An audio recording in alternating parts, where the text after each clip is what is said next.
Надо вспышку поставить.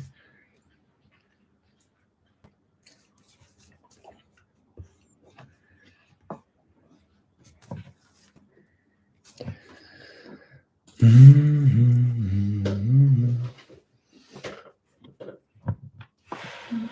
сверкаешь.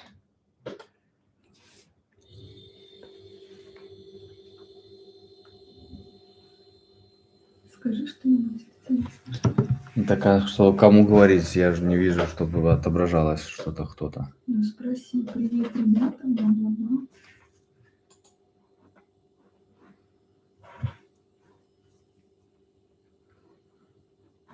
Ну, народ начинает подтягиваться. Так, а комментарии ты отключил? Я ничего не А, отключал. нет, вот чат есть. Спроси, как слышно. Ребята, Как всем комментарий. привет, как слышно?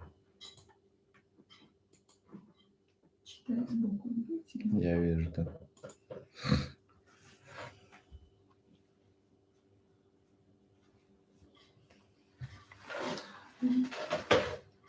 А сейчас мы это дело распетляем. О, посыпалось уже. Тю-тю-тю, слышно хорошо, да? Так, за сколько можно научиться малярке? Да, я думаю, быстро этому не научиться точно. Во-вторых, а надо ли оно вообще? Так, почему про Бэху ничего не рассказываешь? Привет. Ну, Расскажу сегодня. да, я хочу больше прямых эфиров делать, чтобы что-то рассказывать. Это раз. А во-вторых, в целом я все рассказываю в Инстаграме и все рассказываю в Телеграме. А если это еще все на Ютубе рассказывать, то как бы это и сложнее мне, и как бы эфирное время только затягивать. Вот. Так, что там еще? Что там еще? Нужен рецепт подливы козы. Это преобразователь Word. Так, ребятишки, подсказывайте вопросики, какие сейчас будем отвечать. Ваша, может быть, работа в то, что зимовали на улице после грунтовки, но без покраски, только грунт. Если авто зимует на улице, соль туда не попадает и на нее нанесен только грунт, то в целом она может зимовать. Но если это грунт эпоксидный, и если это акриловый, это под вопросом. Если это наполнительный, то тем более. А если это кислотник, то, скорее всего, ржавчина пойдет опять. Должен быть эпоксидник. У него хорошая защитная пленка. Так, если что надо. По Бэхе. Хорошо, ребят. Кстати, такой вопрос по Бэхе. Может, у кого-то лобовое стекло есть на BMW? Потому что я еще его не нашел. Но я в целом-то и не задавался вопросом поиска лобового. Ну, много кто говорит, что их сейчас не достать. Какие планы с BMW после того, как будет готова продажа, возможно, или на века? Ну, пока я скажу так, что продавать BMW я не хочу, пока и разыгрывать я ее не хочу. Я хочу понять, что такое восстановить автомобиль, ну, сказать, в новье и, как говорится, обладать таким автомобилем. Потому что подарив его кому-то, вот я вам скажу по секрету, что вложений туда, в эту тачку, допустим, я вот сейчас подсчитал, сколько туда вложений именно по работе, у меня ушло в районе $5000. Это только работа. Я могу объяснить. Значит, я занимался этой тачкой в районе 6 месяцев. Любой сварщик, ну, именно работал над этой тачкой. Любой сварщик в месяц может зарабатывать легко $1000. Я посчитал $800 в месяц, ну так, чтобы по минимуму. И это получилось в районе 5 косарей. Ну там 4800. Это только работа. На данный момент в тачку вложено материала в районе этих же денег. То есть это уже в районе 10 косарей эта тачка. За сколько ее продавать? Вы сами подумайте. Ну, это же никто никогда эти деньги тебе не предложит. Ну, в наших реалиях. Если бы это где-то было в Америке, то понятно, что это бы стоило гораздо дороже. Там 34-ка 30 косарей стоит в Америке. Более-менее нормальная. Так, а так, Бэха это как тачка выходного дня.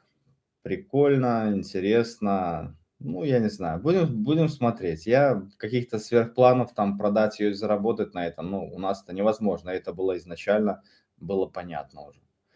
А сейчас я даже могу перечислить все, что было на нее куплено, и вы сами на калькуляторе будете считать, и там уже в районе 5 косарей вложений в тачку. Поэтому как-то так. Так, почему второй слой из того же замеса сухарит? Технология нанесения одинакового с первым слоем. Второй слой чего? Второй слой чего? Непонятно, второй слой чего. Так, подскажи, пожалуйста, какой сварочный полуавтомат выбрать для того, чтобы переварить свою машину, чтобы купить его на скидках? Блин, ну какой сварочный аппарат? Ну, я могу сказать, что самый дешевый ни в коем случае нельзя покупать. Что касается инструмента, всегда нужно взять золотую середину. Пускай ты где-то одолжил чуть-чуть больше денег, зато ты купил себе хороший аппарат, который прослужит себе верой и правдой, и в дальнейшем ты, может, даже кому-то будешь делать за бабло. А так можно купить самый дешевый, и он тебе нормально даже не переварит. Я сталкивался с таким, знакомые друзья покупали там за $150 сварочники. Этими сварочниками вообще невозможно ничего варить было. Так, ладно. Какие вопросы? На какие вопросы будем там отвечать? На, ты там мне почитывай, что там Скажи, что записал. эти вопросы нам задавали. Так, давай, ладно, 5 минут. Сейчас мы почитаем, что тут ребята накидали, а потом будем уже глобальные вопросы рассматривать. Так, BMW. Еще насчет 28 я хотел сказать. Вот, допустим, много кто говорит, что 34-ка, она красивая, она классная, 28-я ублюдская. Спора нет, есть 28-е ублюдские, есть 28-е красивые. То есть то же самое возьми Жигули Копейка. Есть Копейка очень красивая в досмотренном состоянии, есть ублюдская. Я буду стараться сделать красивую тачку. И что хотел сказать, честно говоря, с башки вылезло. Короче, ладно, проехали.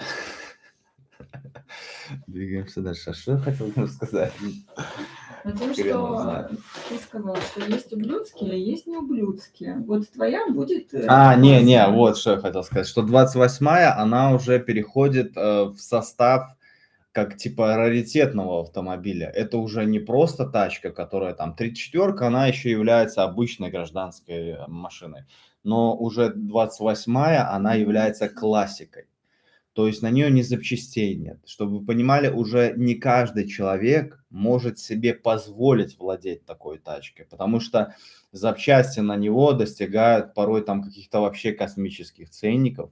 Да, конечно, если озадачиться поиском и потратить на это очень много времени, то можно найти и недорого, но в целом этот автомобиль уже находится на границе именно классики. То есть классического, как говорится, там раритет или как его там.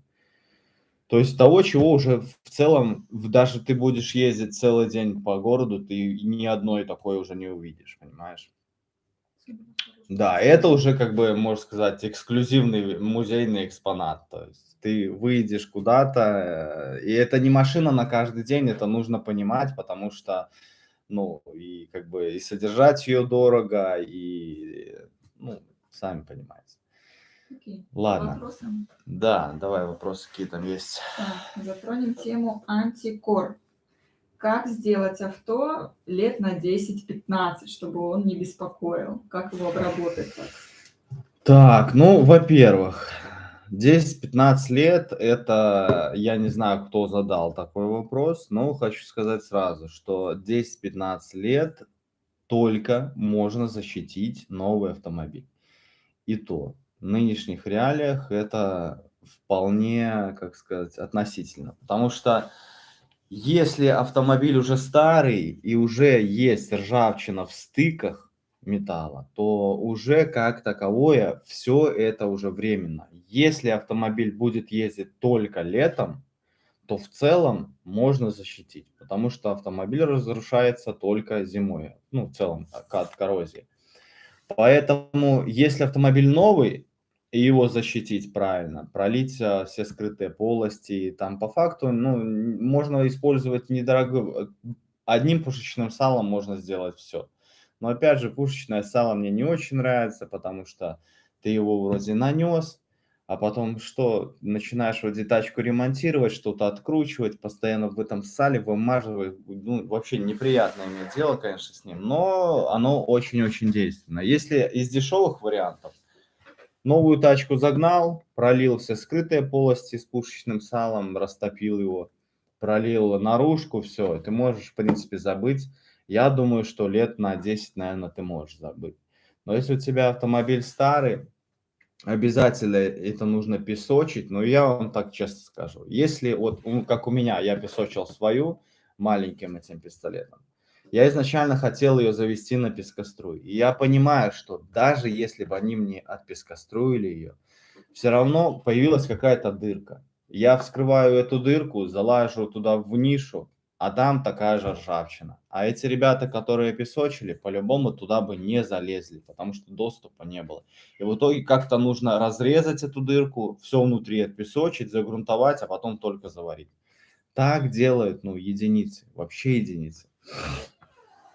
Вот, и поэтому вот эта вот идея там на 10 лет, на 15 лет, ну, это ж насколько вот тачка должна быть ценная и крутая, чтобы вот так вот заморачиваться. В моем случае, я объясняю, ребят, я это исключительно для контента. Я вам показываю, я вам рассказываю, чтобы, ну, вы хоть более-менее понимали, что и как. Ну, это единственный способ — это отпесочить, нанести, допустим, тот же самый кислотный грунт, акриловый и обработку. Тогда это в целом еще может походить. Ну как там кто вычистит, как там это обработает? Малярка в том-то и дело, что она такая относительно, что я человеку сказал первый этап, второй этап, третий этап, четвертый этап. И взять два разных человека, они эти этапы сделают абсолютно по-разному. Одними грунтами, по-разному выдержат время, по-разному разбавителем разбавят, по-разному высушат, короче, все настолько относительно, что точно не сказать. Поэтому я говорю, что этим вообще не надо заморачиваться. Если ты уже в этом профессионал, тогда ты можешь, в принципе, сделать 10-15 лет, тачка будет ходить. Ну и то я сильно сомневаюсь. Но если она будет ездить только летом, в целом проблем никаких нет. Отпесочил, обработал. И вот как я в целом с Бэхой это, я, скорее всего, буду на ней ездить только летом. Ну, потому что, честно говоря, я гарантию даю стопроцентную, что даже вот то, что я там обработал, 5 лет зимой она не отъездит. Прямо готов спорить на все, что хочешь, на любые деньги. И как бы я там ни делал, 5 лет эта тачка не отъездит, начнет ржаветь. А если я буду на ней ездить только летом и кайфовать от этого, то я уверен, она и пятнашку отъездит, с ней ничего не будет. Вот такая вот ботва, ребятишки, братишки. Давай Такой дальше. вопрос. Как подготовить пороги изнутри к антикорной обработке, к антикоррозийной обработке? Изнутри, ну, то есть, я так понимаю, когда переварили. Когда заливать порог и обработать? Перед тем, как заливать, как их обработать или нужно, или не Блин, ну это нужно? вообще на самом деле беда. Но если, к примеру, порог не переваренный, то, ну, никак его не подготовить. Да, ты можешь его там, к примеру, вымыть хорошенечко, но весь, ну, ты оттуда ничего не вымоешь. Там как был песок, так он и останется. Там как была пыль, это так она и останется. Только ты переместишь из одного угла ее в другой. Задача какая? Чтобы в пороге всегда было жирно. И порог был, и любая скрытая полость была обработана только тогда, когда там сухо. Вообще максимально сухо. Даже если вам говорят, что есть специальное средство, которое вы заливаете, и оно выгоняет влагу с вашего порога, все это чушь. Насколько оно выгонит это оттуда, насколько ты прольешь все это качественно, все это в таком подвешенном состоянии, что это все относительно. Вот когда ты обрабатываешь тачку летом, в сухую, вообще такую, чтобы месяц простоял одной сухоты, ты точно будешь знать, что там сухо. вот тогда проливаешь каким-нибудь жирным составом, либо специальным, либо, ну, только не мовилью. Я вам говорю, ребят, насколько качественная мовиль у вас будет, непонятно. Есть качественная мовиль, которая не пересыхает со временем, а есть какая-то шляпа, которая через год уже просто коркой отваливается. Поэтому вообще не экспериментируйте с мовилью, с мастикой тем более никогда. Только какие-то жирные составы. Либо специальные, либо на крайняк пушечное сало он с отработкой разбавили, залили, да и все. Главное, не заливайте в двери, главное, не заливайте в крышку багажника, чтобы потом все это не по порогам вам не потекло. Вот так вот. Что заливать в крышке багажника и скрытые полости? В крышке чтобы не воняло, багажника, не скрытые текло? полости дверей заливаются специальные составы, которые засыхают. Они, ну, и их разные фирмы, там и Боди, и Вюрт, и Навол, и Денитрол, там все это есть. Они не стоят каких-то космических денег, зато ты его нанес, он застыл, и при этом он является как восковая основа. Он никогда полностью не пересыхает, влагу отталкивает. И это тоже очень важно сделать именно в сухое время, чтобы не было там никакой влаги. Вот так вот, ребятишки. Дальше. Так, давай теперь борьба с ржавчиной. Устранение жучков, закупорка ржавчины. Вот про все, как с этим бороться. Так, борьба с ржавчиной, значит, Жучки. ну что я могу сказать? Если нужен простой способ, быстрый такой, лайтовый, я не знаю, для каких целей, для будь то там продажи или еще что-то, можно просто ее сбить, именно хлопья ржавчины, нанести консерватор, будь то там Брунокс, ну это типа преобразователь, но это является консерватором, не преобразователем. Либо тот же самый Вюрт, подлива козы, останавливаете его, потом наносите эпоксидный грунт, что является защитной пленкой. Но опять же, все это временно, потому что ржавчину вы не убрали полностью. Главное убрать хлопья, потому что в хлопьях содержится воздух, а в воздухе в этом потом может собраться конденсат со временем. Поэтому все это консервируете, грунт и красите. Но опять же, вы всегда должны понимать, если ржавчина не была убрана, а как-то законсервирована, все это замедленная бомба. Так или иначе, может быть уже и дырочка изнутри элемента уже оттуда подтягивать влагу. То есть, ну, никак не понять. Только самый верняковый способ – это пескоструй до голого металла, потом либо один эпоксидник нанести, потом уже можно там какой-то изолятор, но в целом можно и красить. Либо второй способ – это кислотник, акриловый грунт, и можно красить. Такое в целом может ходить. Ну, с цинковым грунтом все немножко сложнее, потому что, блин, они такие разные все. Кто-то говорит отслаивается, кто-то не отслаивается. Ну, либо цинковый, допустим, голый металл, цинковый грунт, потом эпоксидный грунт обязательно, потому что на цинковом грунте вообще никакие краски не держатся. Обязательно нужен эпоксидный грунт, потому что эпоксидный грунт является грунтом с повышенной адгезией, то есть повышенное прилипание к предыдущему материалу. И вот от цинкового грунта эпоксидный грунт не отваливается. Но опять же, там тоже все цинковые грунты, они разные, у всех технологии разные. Нужно брать в интернете, находить методичку и по ней смотреть, как, что, чего. И вот, допустим, вот этот ZRC грунт, да, много кто про него говорил, что он отваливается. Но если этот грунт выдержать сутки, он как бы твердеет, каменеет, и уже на него можно наносить, и вообще никаких проблем нету. Ну, сколько вот профессионалы говорили, ну, все хорошо. А если на него нанести сразу что-то, тогда он, ну, он вроде и высох, но прочности у него нет. Ты берешь пальцем его, сковыриваешь, а такое ощущение, что это какой-то порошок просто.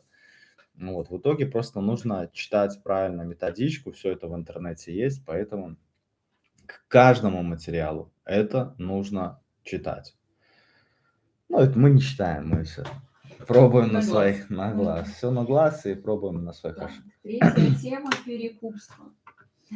Перекупство. Йо, Как здесь все. эффективно продавать и зарабатывать? Так, тут кто-то вообще нас хоть смотрит? Ребят, как там слышно там? Дайте-ка обратную связь. Есть там движение какое? Вопросы есть немножечко. 768 человек в эфире. Мгм. Так, перекупство, давай. Кота покажите, говорит. Что Видел за- кота? Кота видели нашего. Пиздюка вот этого красавца. Смотри. Пушик, поздоровайся.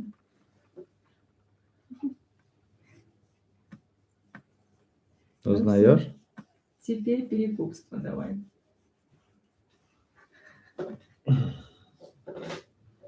Ну, типа маленький зюзик такой. Ну, давай, Антон. Ладно, да, что там? Перекупство. Как Перекупство. эффективно продавать тачки, чтобы на них зарабатывать, чтобы не на зубы хватало, которые тебе выбивают покупатели, а чтобы еще и семью можно было прокормить. Ну, я скажу так, что перекупством заниматься, исключительно только на перекупстве сидеть, это достаточно, во-первых, нервозно, во-вторых, сложно. На первых порах, мне кажется, это вообще невозможно. Ну, если тебе 18 лет живешь ты с мамкой, то тогда да, мамка кормит, мамка за жилье платит, тогда возможно. Но в нынешних реалиях, когда уже я не знаю ни одного человека, чтобы он не перекупал тачки, когда каждый этим занимается, это нужно просто совмещать с чем-то, работать где-то на стабильной работе и как бы что-то время от времени выхватывать, если, конечно, будет получаться. Я, честно говоря, уже давно этим не промышлял, ну, прям таки именно на потоке, но короче, что, где их искать? Да. Есть специальные программы, которых там сидят уже куча ребятишек на низком старте. Ну, это вам надо загуглить, потому что там несколько этих программ. Вот, на том же AVBuy, по-моему, ну, она как-то с ним работает, с сайтом. Вы подаете какое-то интересное объявление, допустим, оно сразу же блокируется, и уже к вам направляются скакуны за вашими тачками. Поэтому с такими, ну, уже конкурировать в целом сложновато. Но опять же, покупайте там доступ в эту программу, я не помню, как она называется, но если кому надо, можно узнать. Вот, ну, я говорю, что в целом не надо настраиваться на то, что ты будешь перекуп чисто вот на этом сидеть. Да, если ты откроешь свою стоянку комиссионной продажи, вопросов нет. То есть ты будешь помогать продавать тачки обычным гражданам, ты будешь принимать их тачки в зачет, ну, то есть выкупать и, ну, давать им тачки, те, которые у тебя есть на стоянке. То есть, ну, менять, доплачивать что-то. В целом так можно, да, вообще без вопросов. Второй вариант, ну, сидеть на объявках, я не знаю, кто там сейчас сидит, так, чтобы целенаправленно только вот сидеть, перепродавать. Ну, я лично таких уже не знаю. Я знаю те, кто что-то там покупают, красят, восстанавливают, перепродают. То есть какой-то купил упилок и продавай. Тут тоже в целом ничего сложного нет, но я вам здесь ничего не расскажу. Что касаемо вот, какой там был вопрос, типа ликвидный, неликвидный? Как продать неликвиды? Как продать неликвидную тачку? Я говорю, все просто. Во-первых, у тебя должны быть хорошие фотографии.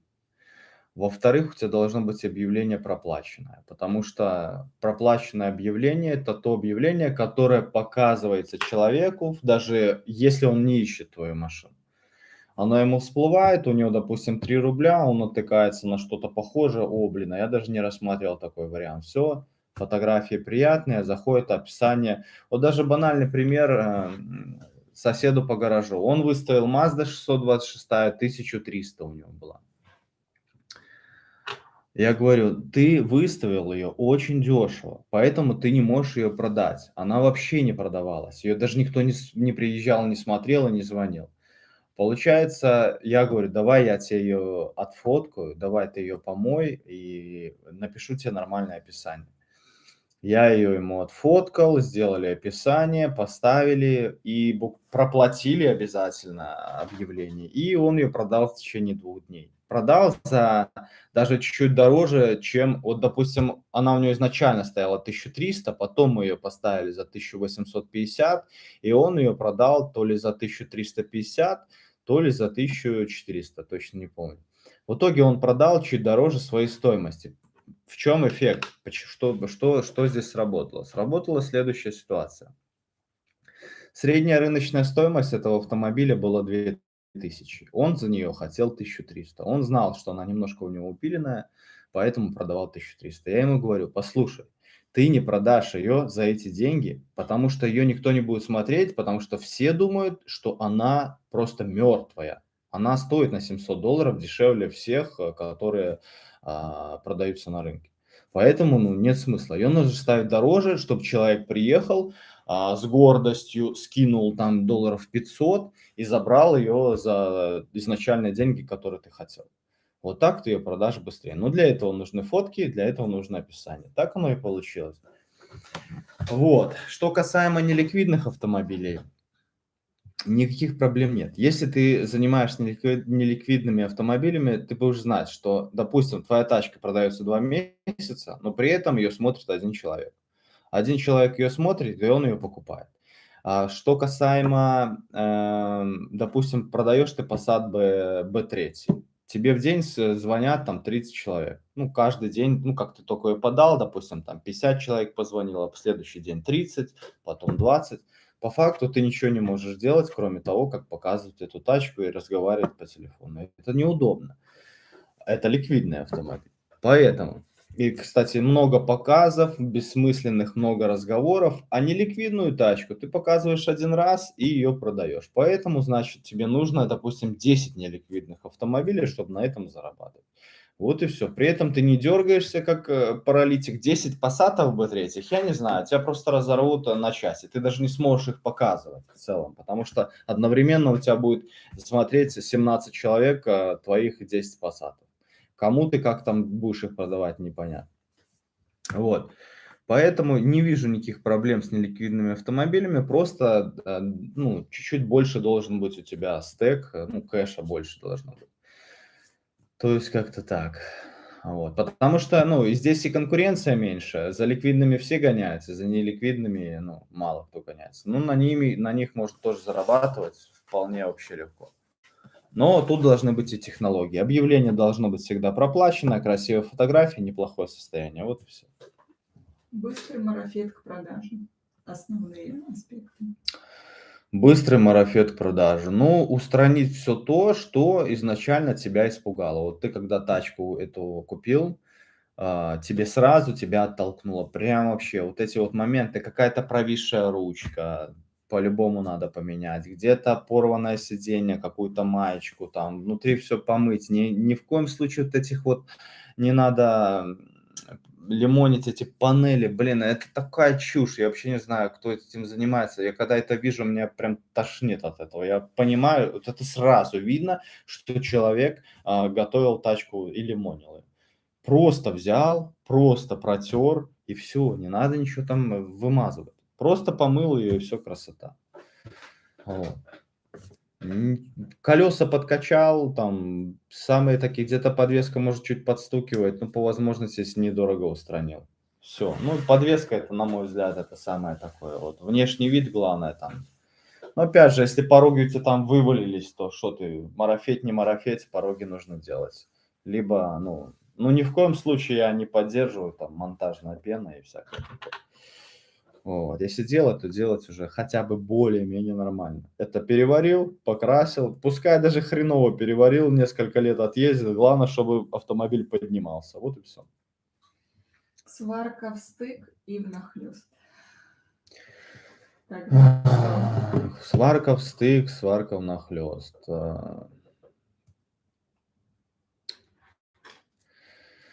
Вот банальный пример, да. Вот недавно соседи дали одному другому соседу переварить тачку.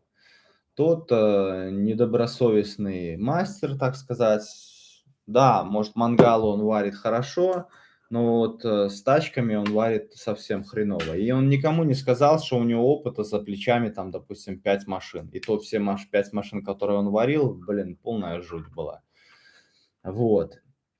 Ну, он в кооперативе там новенький, его еще никто толком не знал. Ну да ладно. Он варил в стык, базара ноль. Но за счет того, что как он там грел металл, вот получается, вот этот стык, он вот такой вот стал. Он мог просто изначально приложить вот так вот металл и проварить точками. Ни в стык, ни внахлёст. Но зато было красиво бы. Что сейчас там делать, я, ей-богу, не знаю. Там нужно все это переваривать, давать ему обратно и переваривать, хрен его знает. Поэтому никакого не имеет значения, встык или внахлёст. Изнутри обработал, все будет ходить. Вот. Как загерметизировать сварные швы?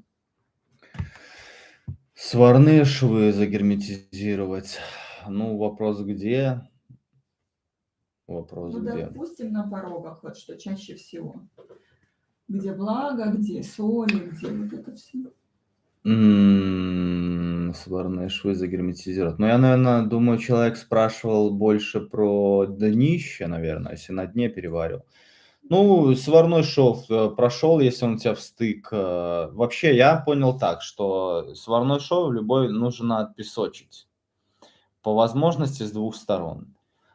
Если, допустим, снаружи ты его отпесочил, потом проходишь тем же самым эпоксидником, можешь пройти кислотником и акриловым. Потом наносишь обработку, ну, никаких проблем. Изнутри я обычно там могу там герметиком, ну, снаружи тоже могу герметиком. Если шов, допустим, неровный или там какие-то щели могут где-то образовываться, я прохожу, закрываю герметиком. Нет, сначала грунт, потом герметик, а потом уже обработка. Вот так. Вот такие вот делишки, братишки. Так, теперь список самого необходимого оборудования для начинающих любителей. Вот что вот самое необходимое, чтобы сделать маломальский ремонт там своей тачки, покрасить ее что-нибудь? Так, самое необходимое оборудование для, Для начинающих. для начинающих. Это первое. Конечно, компрессор, это понятное дело, без компрессора вообще никуда. Значит, компрессор какой бы я порекомендовал? Ну, хотя бы, чтобы на перспективу он был. Это, ну, литров 100 ресивер и двухпоршневой ременной. Это хотя бы вот какой-то вот такой вот минимум. Потом покрасочный пистолет я бы не рекомендовал, потому что компрессор он нужен будет всегда, там, если в частном доме он вообще нужен будет всегда. Что касаемо покрасочных пистолетов, какой-нибудь недорогой китайский, потому что дело может не пойти, может не понравиться. И, наверное, на этом пока можно было и остановиться. А вот последующее, что бы я порекомендовал, ну, тут в любом случае нужно научиться именно работать рукой, ну, вытирать плоскость, чтобы понимать в дальнейшем, как работать. И большой гибкий рубанок. Не такой малюсенький, не вот такой, а большой, которым можно, ну, выравнивать большую плоскость. Вот, на этом, наверное, можно, ну, я не говорю там про шпателя, это и так понятно. На этом по первому, хотя бы, чтобы для себя понять, оно не оно, твое не твое. Потому что многие потом просто кидают, не понравилось, и, может, даже и правильно делают, что с этим даже не связываются. Вот, а потом следующее, что нужно. Это вот, к примеру, годик позмогаться, понять, что к чему. Потом нужно уже нормальная шлифмашинка. Подожди. Полировальная машинка нужна тоже к самому началу, потому что красить хорошо у тебя не получится, а сполировать пыль, мусор и подтеки по-любому придется. То есть компрессор, дешевенький пистолет, прямой брусок, он там долларов 20-25 стоит. И так, и что это я еще сказал? Да, полировальная машинка. Вот, после чего там уже годик позанимаешься, нужен нормальная машинка, которая прям не вот эта вот макитовская дрочь, которую я показывал, а нормальная, хотя бы вот китайская, похожая на Мирку, ну, которые вот у меня эти Варис, Шмарис, Парис, Метаха, Метаба. Вот. И хороший покрасочный пистолет. Потому что с плохим покрасочным пистолетом, вот я знаю людей, которые там по 7 лет красят, вот прям они все думают, блин, ну почему так все хреново? Вот я смотрю, там у одного все там хорошо, у другого все хорошо. На своем опыте я скажу вам честно, что вот я сам лично красил 7 лет китайским говнищем, я думал, что за херня? Я вроде и то сделал, вроде и то сделал. Все не то полосит, то еще что-то. То лак, шагрень такая, то, блин, хрен поймешь. Как только я купил нормальный пистолет, все. Ты подходишь такой, бля, к машине уверенный, уже знаешь, что и факел у тебя красивый, там и шагренька там разбивается, как тебе надо, как ты и заказывал, а не как вот получилось. Вот, это тоже основа. А все остальное, как бы, что там пылесосы, шмылесосы, это уже, как говорится, по желанию. Но я скажу так, любого мастера, хорошего мастера, можно определить по оборудованию. Толковый мастер всегда стремится к улучшению своего рабочего места, к упрощению работы, к ускорению всего этого процесса. Если вы там обходитесь по сей день одним бруском, как бы не стремитесь к развитию, то, ну, не в обиду будет сказано, ну, значит, вы и мастер такой. Как только ты начинаешь развиваться, тебе, ну, крылья у тебя начинают расправляться, тебе в любом случае нужно и просторнее помещение там, и так далее, и тому подобное. Хороший такой пример, вот у кого есть рыбки, вы знаете, если, допустим, золотую рыбку посадить вот в такой вот аквариум маленький, она вырастет, к примеру, до такого размера. Если эту же рыбку посадить вот в громадный аквариум, она уже вырастет гораздо больше.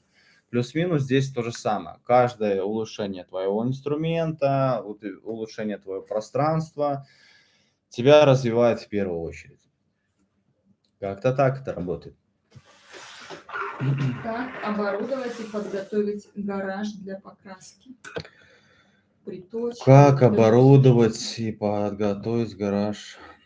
Ну, на мой взгляд, лично, вот если обычный гараж, достаточно, ну, это если гараж, если не частная территория, где там есть соседи, достаточно хорошей приточки. Большую улитку я бы не рекомендовал ставить, она слишком шумная. А вот канальные вентиляторы, вот как у меня стоит, я не помню его название, но помню, что у него диаметр 315. Если вот два таких поставить, вот прям вообще хорошо будет. Вот прям вообще хорошо. Не надо никаких дополнительных вытяжек, надо хорошая приточка. Приточка подает тебе воздух, в гараж создает избыточное давление, и через все щели из твоего гаража уходит лишняя пыл и вся эта суета. Если вы будете ставить именно вытяжку, которая будет вытягивать, высасывать с гаража, то тут уже нужен определенный баланс. Это как бы тоже сложно сделать. Проще взять хорошую приточку поставить и забыть про это все. И менять фильтр только на приточке. Вот и все. Но это если в гаражах. Если в частном секторе, то нужен какой-то фильтр, фильтрующий вот это все, весь опыл, который будет улетать у тебя с гаража. Тут уже чуть сложнее. Тут я не могу сказать, потому что, ну, я такого не делал.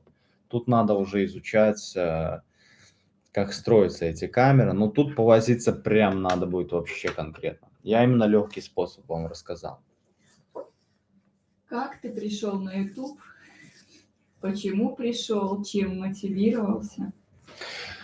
Как пришел на YouTube? Да просто начал снимать. Ну, я, честно говоря, до того момента, когда у меня канал выстреливал, у меня видов деятельности в плане по YouTube было, наверное, много. Там, и, может, штук 5 я названий менял, или 6, или 7, даже я уже не помню. Видосов, наверное, больше 100 снял на тот момент, когда стрельнул видос. Да больше, наверное, было. Я их просто снял, ой, да какая-то шляпа удалил там, типа вот такого. Да я не скажу, понимаете, я скажу так, мир так устроен, что то, к чему ты предназначен, если ты для этого делаешь что-то, оно тебя найдет. Не нужно тут думать, кого-то копировать, что вот у кого-то что-то получается. Нужно просто научиться слушать себя, вот что тебе нравится. Вот нравится тебе там, допустим, психология, ну, двигайся в этом направлении по психологии. Нравится тебе, допустим, там, я не знаю, помогать людям в чем-то. Ну, вот помогай, как бы раскрывай себя в этом. Нравится тебе тачки красить? Ну, пожалуйста, крась. Потому что я говорю, что человек может раскрыться, продавая носки обычные. Просто если он будет слушать себя, ну, и как бы двигаться в своем направлении, все. Но при этом я говорю, если вы хотите, ну, кстати, еще очень важный момент, я слышал от кого-то, вот не помню, сказал мужик, что если вы хотите двигаться правильно, быстро и хорошо, поначалу вы можете перепродавать что-то, допустим, вот перекупские там движения эти, но как только вы заработали денег на этом, то нужно с этого спрыгивать, потому что это засосет и уведет вас от, по-моему, это даже Тиньков сказал. А потом нужно уже людям помогать, нужно что-то создавать более глобальное, более высокое, там, ну, вообще в идеале что-то создавать, я скажу так. Производить там или так далее, там потом. Перепродавать это все такое, оно мертвое.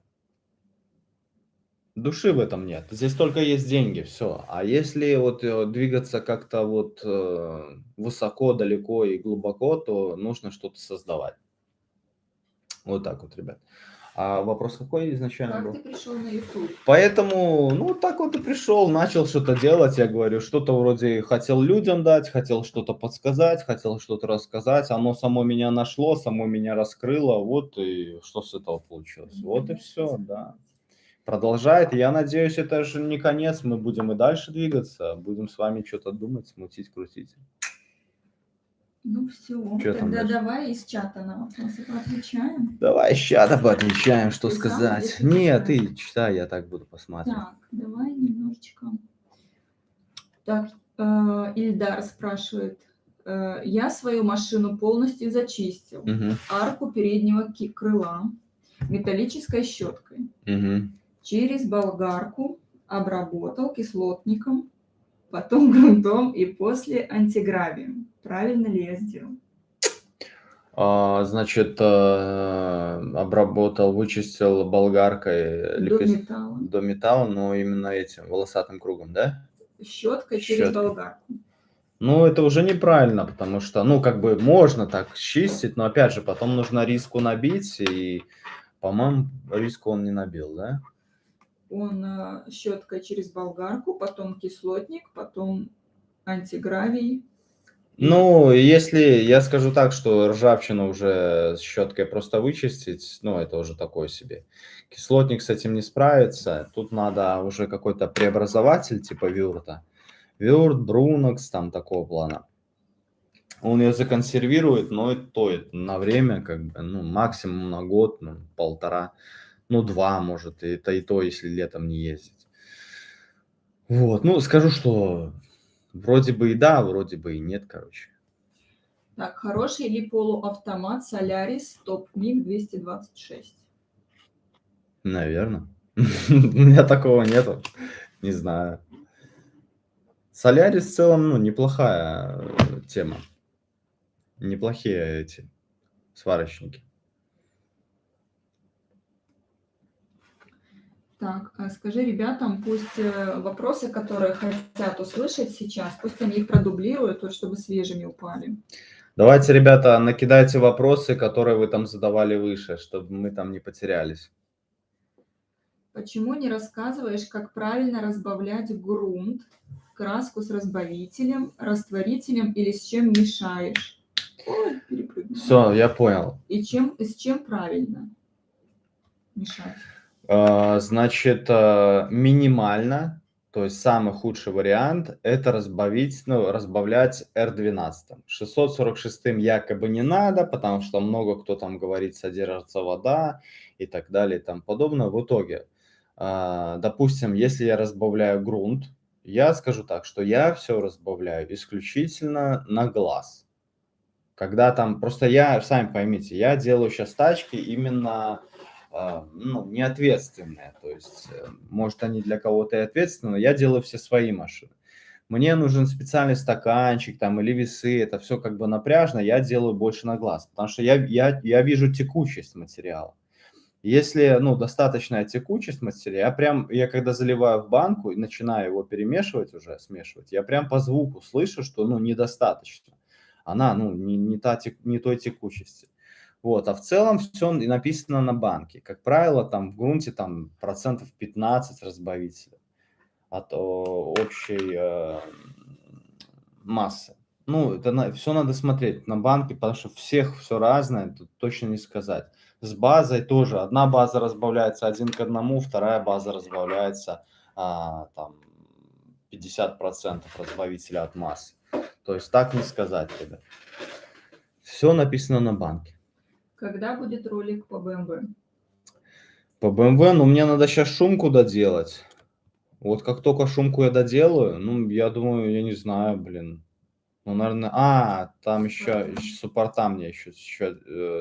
Короче, мне нужно сейчас суппорта, чтобы человек сделал. И вот шумку я добомблю. И все. И вот, ну, наверное, недельки полторы, я думаю, и будет видосик. Вот так. Так, почему не берешь машины в работу?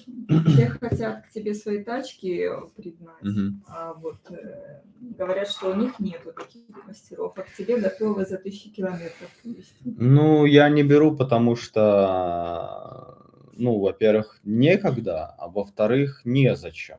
То есть взять машину клиента – это взять что-то ответственное, что сковывает тебя по рукам и ногам. То есть ты уже не можешь выбрать, что ты хочешь там сделать. Ты просто превращаешься в обычного, ну, маляра, так сказать. А так хочется что-то интересное, какой-то проект, какие-то колесики, какие-то шумочки, какие-то вот такие вот вещи. Ну, что-то такое более интересное, более живое. Так человек тебе пригнал крыло, сказал, вот покрась мне просто это крыло. Ну, блин, ну что тут интересного? А для вас что мне снять? Просто покрасил крыло, ну это же скукотища смертная, блин. Поэтому и не беру. Вот. Лучше мне купить что-то, допустим, на перепродажу. Вот Passat я этого купил. Я не собираюсь все продавать, мы его батьки взяли. Вот, но я думаю, что-то интересное по нему снять, допустим, там и ржавчины как бы там по мелочам хватает. То есть для вас будет что-то полезное тоже. Такое, что-то, может, колесики поменяем, там тонировочку наклеим, там все будет. Занизим навряд ли. Вот, такие дела. Что посоветуешь вместо вюрта с таким же результатом? Вместо вюрта, ну вот Брунокс. Брунокс, единственное, что вюрт ты нанес, и через 3 часа можешь что-то дальше делать, а вот с Бруноксом нужно ты нанес, по-моему, часов 6 выждал, Нет, потом нанес или 3 часа выждал, или 6 часов, я точно не помню. Нет. Потом нанес еще раз, потом вплоть до 3 слоев. То 3 есть, слоя, 3 часа между ними. ну, так я же говорю. 9 часов. Ну. То есть такое, то есть чуть сложнее ситуием. Но опять же, я с вюртом вообще очень часто делал. Нанес его, и через час уже приступаешь к манипуляциям. То есть такое дело. Так, такая проблема. Обливаю элемент или машину эпоксидным грунтом, Мгм. но заметил, что спустя пару лет начинает отваливаться краска небольшими кусочками. Ни ржавчины, ничего, а вот краска отваливается от эпоксидного грунта. Я не знаю. Не знаю. Блин, ну просто там много чего. Просто отваливается краска, это, ну, плохая адгезия. А какая краска? Вот в чем суть? Может, краска, которая, допустим, там прошла срок годности, там перемерзла или там что-то еще плохо хранилось, которая начала просто на солнце скалываться. То есть, ну, настолько все. Тут точно не сказать. Вообще, вот чем малярка хреново, что ты вот пригонишь ее к одному специалисту, они все будут просто грамотные типы. Ну, к одному пригоняешь, говоришь, он тебе одну версию, ко второму пригоняешь, он тебе к третью версию, а к четвертому пригоняешь, он тебе 17-ю версию. И вот, ну, никак, тут только приблизительно можно пальцем тыкнуть, и все. Потому что, ну, малярка это как химия, понимаешь, как бы тут нужно знать все ингредиенты, как, в какой последовательности, температура и так далее, и тому подобное, влажность, вплоть до в каком солнце было зените и так далее и тому подобное. Как лучше покрасить бампер? Нужно ободрать его полностью до пластика, после снова покрывать грунтом и наносить базу? Ну, в идеале да, но это очень сложно, на мой взгляд. Лучше как бы локально, то, что если там, допустим, у тебя 30% поврежденная поверхность, где-то что-то откололось, то может и есть смысл все это раздербанить. Если нет, то, ну, как-то локально можно это сделать. Ну, все относительно. Во-первых, что надо? Если как бы очень качественный ремонт надо, то а, да, в идеале все снять. Но опять же, если там на бампере пол бампера хреновое, пол бампера идеальное, ну, я говорю, что нету никогда в малярке одного способа, который вот 100% и все. Клиенту одному нужно одно, второму второе. То есть, ну, нужно понимать, если ты хочешь с пластика снять всю краску, это должно стоить в 3 раза дороже, чем просто покрасить бампер. Клиент готов на это? Вопросов нет, я сделаю. Почему бы нет? Если он один раз красился бампер, то можно смыть его смывкой. А если он красился 3 раза, смывкой ты уже не снимешь его. То есть нужно понимать, что это сложно. И это должно стоить денег. Вот так вот. Так, по обработке днища хочу использовать пушсало, негрол и мастику. Что скажешь? Что, перемешивать это все или Ну, как? наверное, да. Ну, по негролу не скажу, но в целом с мастикой можно смешать 1 к 1, и будет хорошо.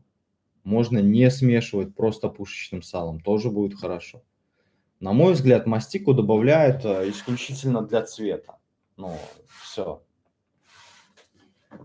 Чем хуже компрессор с прямым приводом? Компрессор с прямым приводом, я так понимаю, это без ремня, да? Мгм.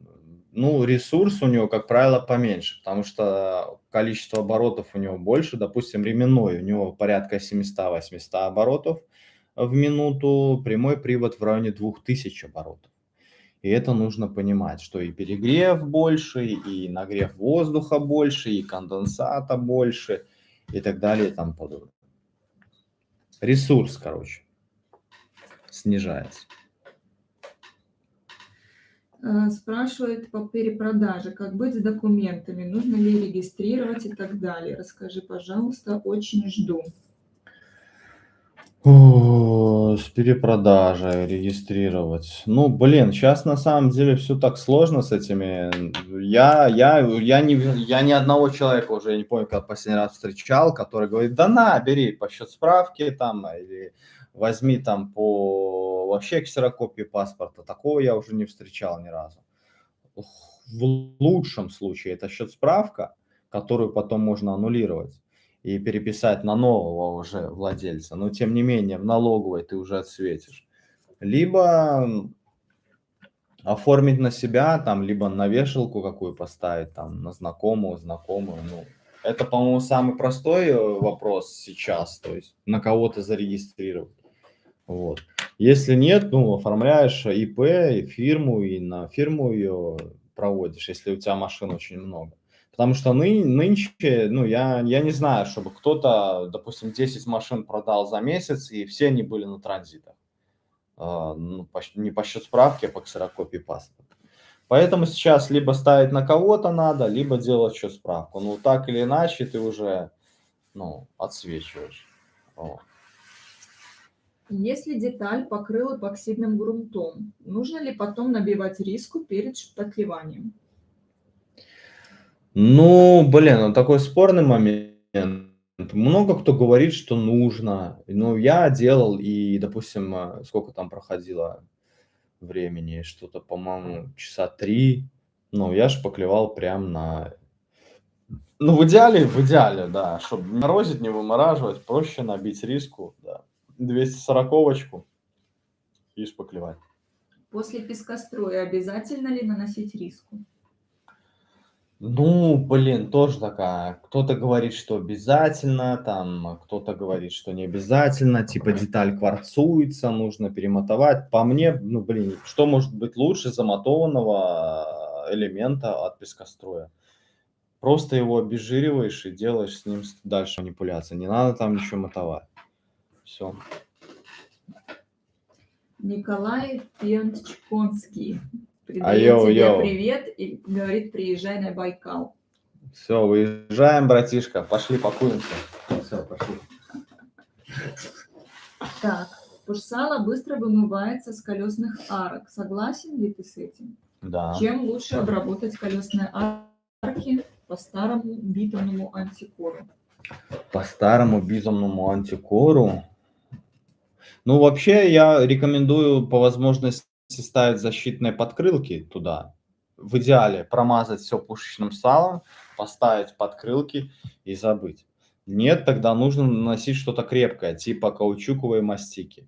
Если у тебя там старая мастика, ну, нанеси на нее каучуковую нормальную, там, вюрт, боди, динитрол, вот такого плана. Все, и будет оно ходить, ничего вымываться не будет. Нанесешь, пару дней постоит, подсохнет, все, и поехал.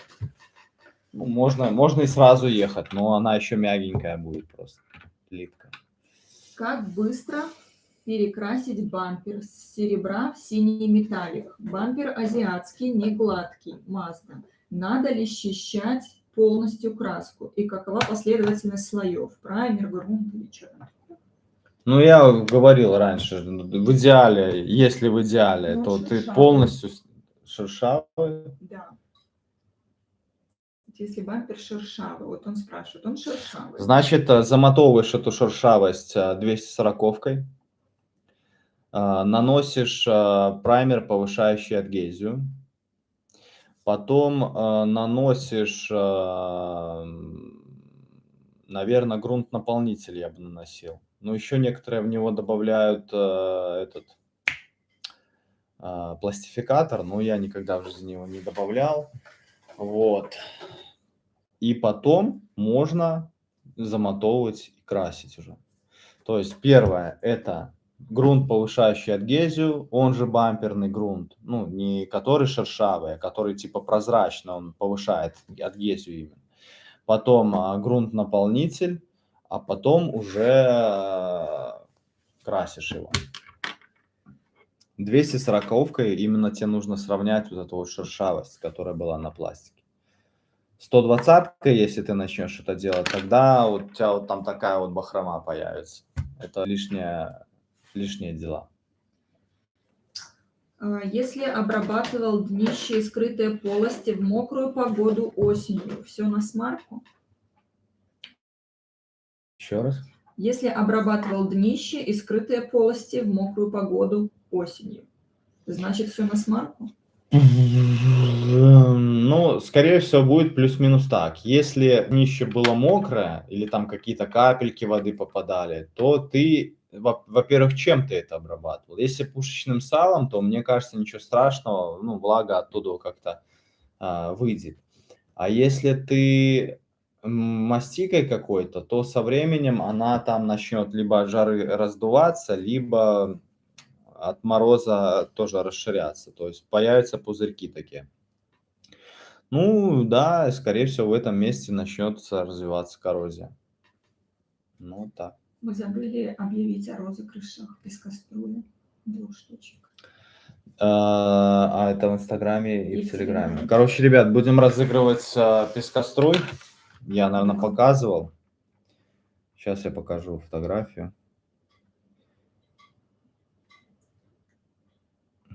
Сейчас. Наверное, нет. Ну, вот этот маленький пескоструйчик, который я постоянно пользуюсь. На самом деле, вот честно, для гаража я скажу, это самый эффективный пескоструй, который я встречал вот на сегодняшний день. Очень удобно в гараже работать, не разлетается он там очень сильно, то есть там, где ты работаешь, он экономичный и разлетается именно вот рядышком. Вот, короче, будем его разыгрывать. Один будем разыгрывать в Телеграме, один будем разыгрывать в Инстаграме. Вот. Так что вы как бы следите за этими всеми движениями, чтобы вы не потеряли. Там все условия мы аж опишем, Да, да? да, все есть, все Вот. отправим. Все, отправим, все будет четко. Как набить базу клиентов в гараже? Короче, скажу так, если надо набить базу в гараже, первое, что нужно создать себе, это Инстаграм. Второе, что нужно создать себе, это Мы в России же нет. ВКонтакте. ВКонтакте, то есть если вы в России, значит, и ты туда выкладываешь свои фотографии, свои работы. И первое, что ты должен понять, когда ты работаешь на клиентскую базу, ты должен клиенту дать больше, чем он тебе заплатил. Если ты делаешь ему арку, вот как этот сосед пацанам сделал, ему быстрее было бы схватить деньги. Он сказал: ребята, вот я сейчас работу не закончил, дайте мне вот $250, которые вы мне в конце должны дать. Вот у меня сейчас по скидке утеплитель на гараж, я поеду его куплю. Бля, это что такое вообще? Ты, то есть, хотел схватить деньги быстрее, чем, сделал работу, или ты знал, что в конце получится шляпа, и ты должен, схватить эти бабки, потому что в конце тебе их не отдадут?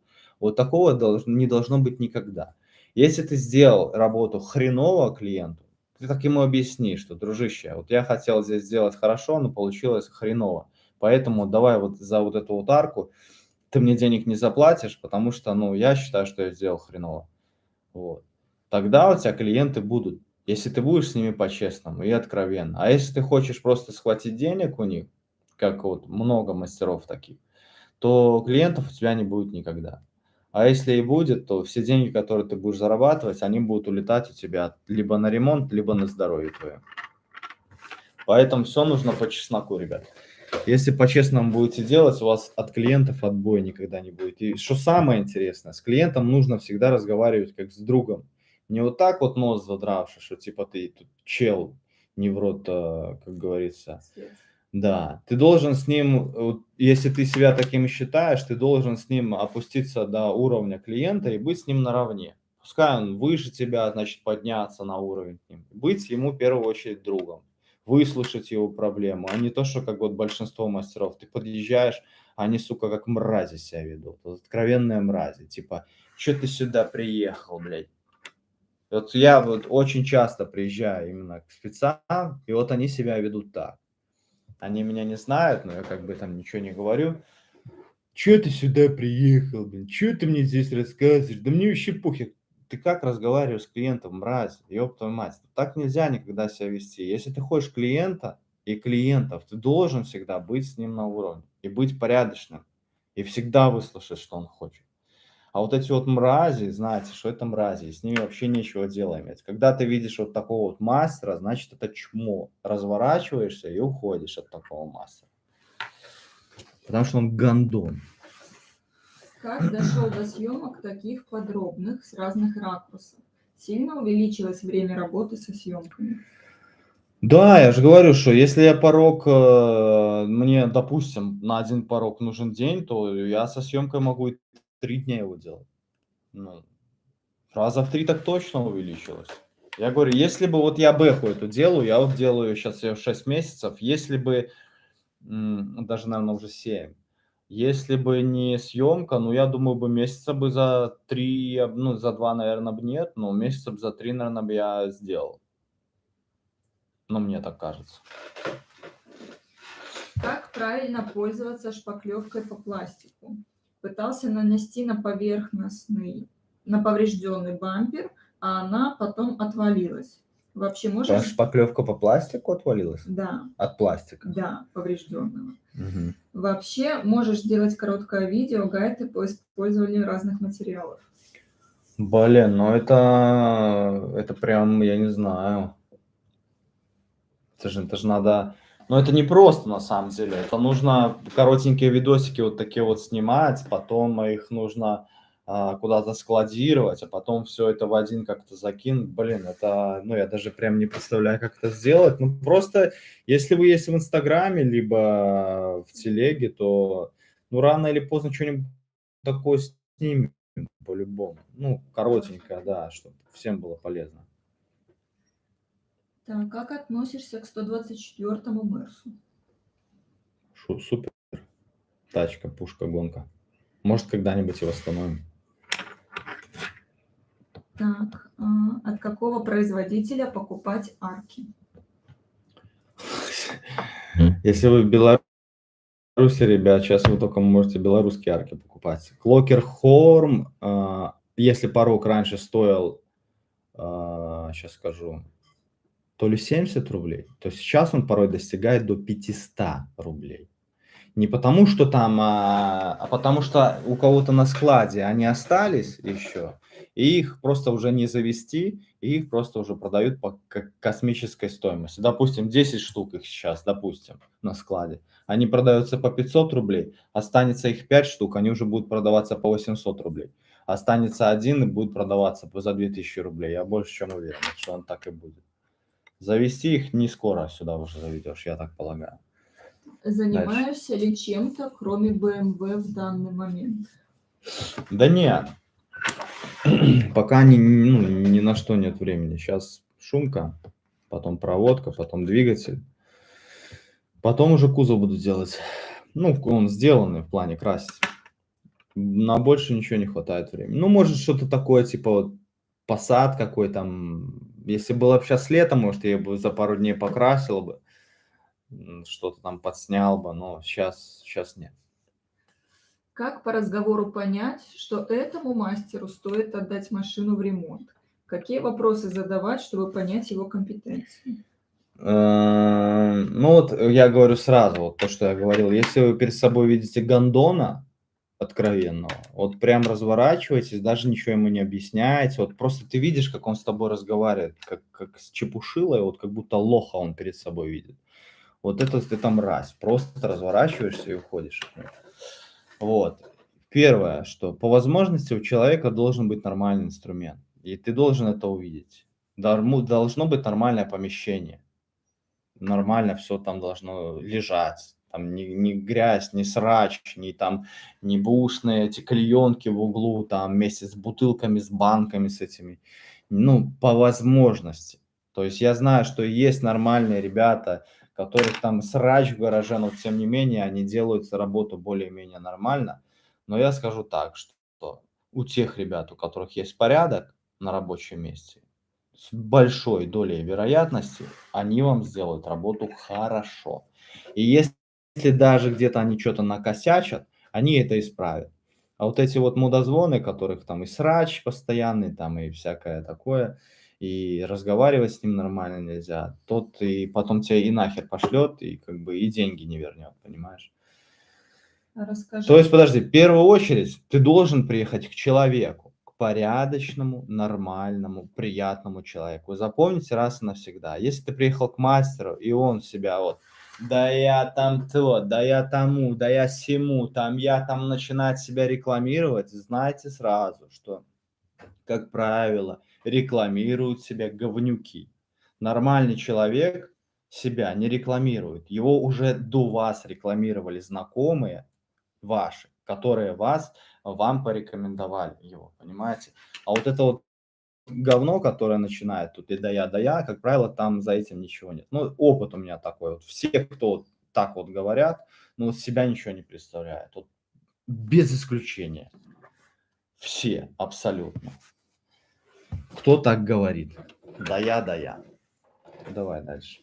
Так, продастся ли машина с зацвевшими арками? Просто за работу просят треть покупки стоимости самой машины. Как лучше поступить в такой ситуации? Конечно, продастся. У каждой машины есть своя стоимость. Вообще, я так скажу, что машина с нюансами продается гораздо проще, чем идеальная, потому что идеальную нужно продавать вот прям хорошо, а вот покоцанную, ну, если, конечно, ты хочешь продать свою машину за конский ценник, то как бы сложно. Но нужно понимать, что, ну, там необходимый ремонт. Поговори с человеком, который будешь продавать, там, что ты все скинешь, там, ну и так далее, и тому подобное. Просто суть в чем? Допустим, машина хорошая стоит 1000 долларов. Машина плохая, стоит, допустим, там $500, да.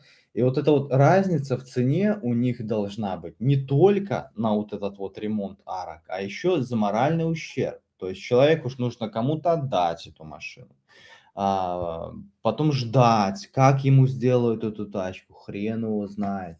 То есть нужно найти этих специалистов, это работа. То есть человеку нужно скинуть как за работу, так еще и за моральный ущерб. И тогда это будет аргументировано.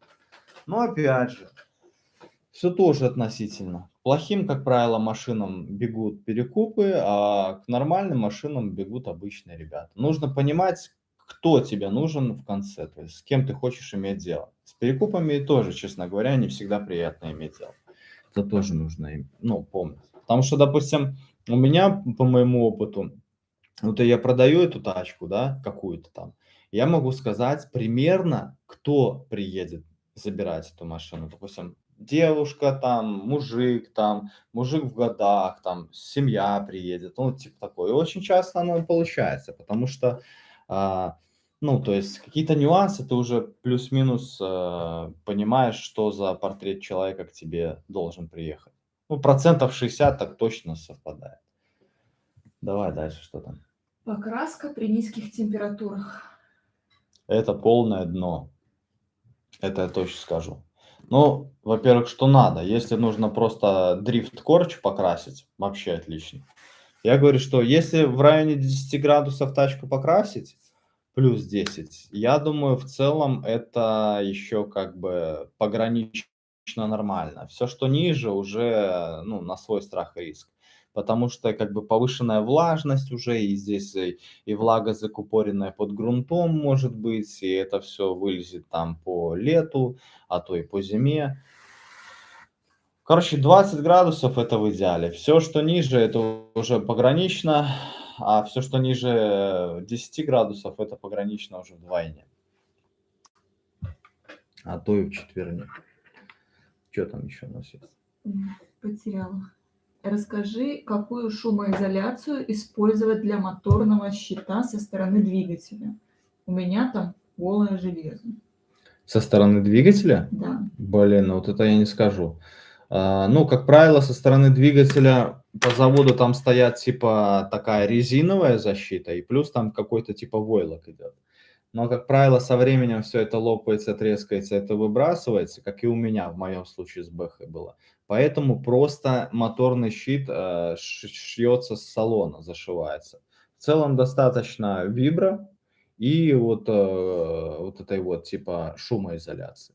Но там это нужно спрашивать профессионалов, потому что я как бы не шумщик, я точно не могу сказать, что там и как там. Есть же тоже премиум классы какие-то, более дешевые, более дорогие.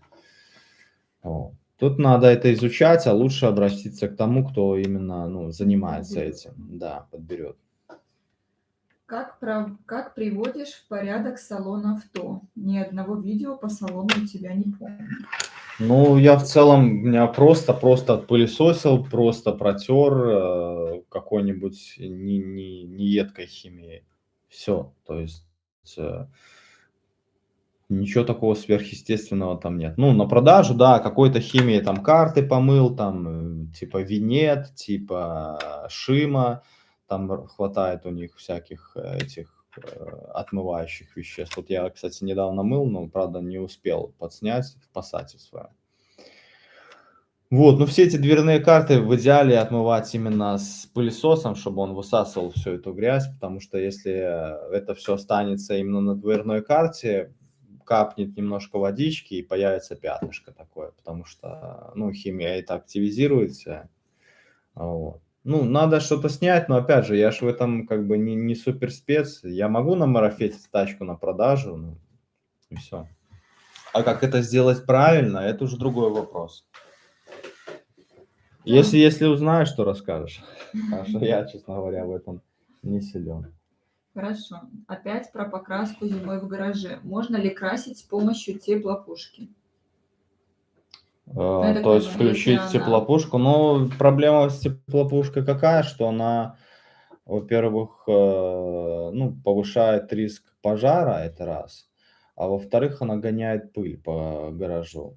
Это такое себе на самом деле. Да, если поставить, допустим, в соседнем гараже пушку, и она как-то будет загонять воздух в твой гараж, ну, аккуратно так, через дополнительную вентиляцию, тогда да.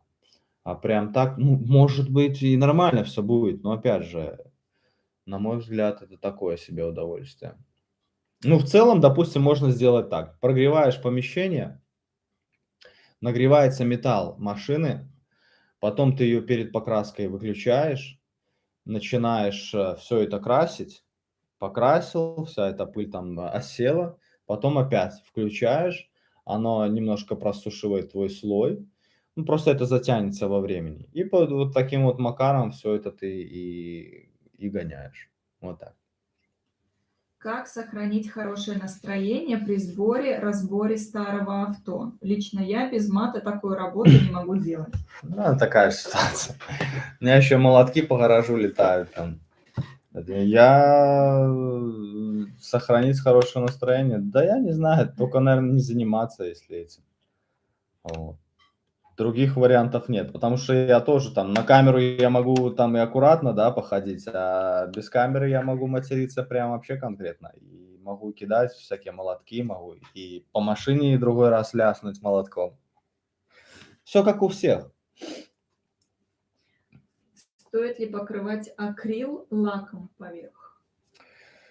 Ну, много кто покрывает, да, в целом. Но опять же, один слой лака это слабенько. Ну, если по-хорошему, то нужно два слоя. А вообще просто много кто добавляет в последний слой лак. Вот. Ну, вообще, в идеале правильно сделать. Ты нанес акрил, он у тебя высох, ты его замотовал и нанес два слоя лака. Вот это прям идеальная схема. Да, можно нанести все это сразу, но это уже нарушение технологий, там могут быть какие-то и подтеки, и может и вскипание быть, и так далее, и тому подобное. То есть в целом много кто так делает, но это как бы не по технологии. Вот. Перемотовал, на следующий день нанес, это как бы будет правильно. Давай дальше. Ох, так. А если бампер в акрил без отвердителя случайно покрасил, как переделать без смывки? Да никак. Никак. Краска полностью никогда она не затвердеет. Никак. Ну, то есть ее нужно снимать. Либо ты, если наверх что-то нанесешь, ну, как бы оно со временем просто отвалится. Как правильно бороться с ореолами? С ореолами, ну, скажу так, ореолы это, как правило, допустим, шпаклевка, грунт, и вот идет вот это вот наслоение с неправильной затиркой наждачки. Все это делается как? Просто сносишь нафиг все до металла, если это металлический элемент, наносишь грунт, и ты забудешь, как страшный сон, ореолы навсегда, абсолютно. Либо, если это пластиковый элемент, сносишь все до пластика. Все. Либо ты соблюдаешь наждачку и пользуешься машинкой. Но это опять же, как ты будешь это все перетирать, это все, ну, тоже сложно. Говорю, все, сноси все до металла, и все будет у тебя вообще. Горе знать не будешь. Тебе претензия.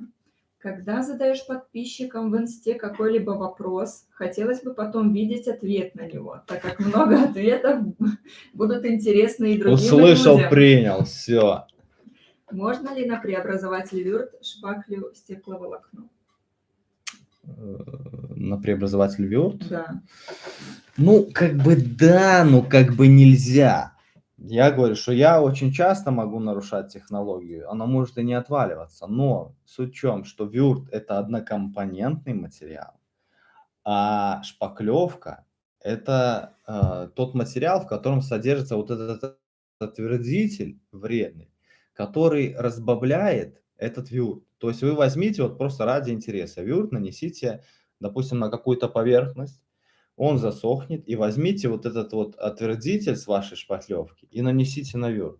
И вы увидите, что ваш Word, он начнет разжижаться, он и тем самым начнет отваливаться. Вот этот вот отвердитель шпаклевки, он опасен для однокомпонентных материалов, будь то грунт, будь то вюрт или что-то еще. По технологии нельзя, понимаете? Поэтому, наверное, не рекомендую. Вопрос такой. Все лето занимался переваркой машины, купил все сразу, краску и так далее. Сейчас по вынужденным причинам только весной могу заняться машиной. Стоит ли из гаража домой увезти всю химию? Да, увези, и чтобы не перемерзало. Ну, на всякий случай. Не факт, что до тебя ее не переморозили, но ты лучше увези. Про подбор краски. Покраска элемента. Когда можно подбирать по коду, когда по крышке бака? Что можно сделать, если не попал в цвет? Когда по крышке бака, когда по коду, да? Ну, вообще, да, вопрос, как подобрать правильно Ну, цвет. скажу так, что подбор краски это все такое относительно. Вот за что я не люблю малярку? Вся малярка абсолютно относительная. Почему? Потому что вот, допустим, подбирать по коду хорошо, но когда тачка не красилась. Но как подберет тебе этот, блядь, подборщик, хрен его знает. Какой линейкой будет он смешивать, хрен его знает. На каком давлении ты будешь это красить, хрен его знает. Какой подложкой ты будешь пользоваться, хрен его знает. И просядет ли у тебя давление, не просядет, через какой пистолет ты это будешь делать, хер его знает. И вот это настолько вот, я просто к чему, маляры сейчас меня поймут. Когда ты берешь тачку разобранную, красишь в то же самое серебро с одной банки, потом ее собираешь, и ты смотришь, что, сука, элементы различаются. Одной банкой, сука, красил, одним пистолетом, одним давлением, но в разные дни. Так как тут можно говорить вот про то, что ты сейчас говоришь? Все настолько относительно, не только от тебя это зависит. Поэтому, если ты красишь в стык, вот ты либо договариваешься с клиентом, что ты красишься в стык, и он берет ответственность, поэтому цена чуть-чуть дешевле. Либо мы делаем переход на соседний элемент, цена чуть дороже, и ответственность уже ложится на маляра, потому что все будет хорошо. Вот так. Как можно, вот я постоянно, вот когда мне маляр говорит, вот там сосед какой-то или что, да я покрашу в стык тут же по коду, бля, я готов в лицо плюнуть этому человеку, ты, сука, несешь какую-то чушь. Если я говорю, что я с одной банки крашу машину в разные дни, и цвет может отличаться.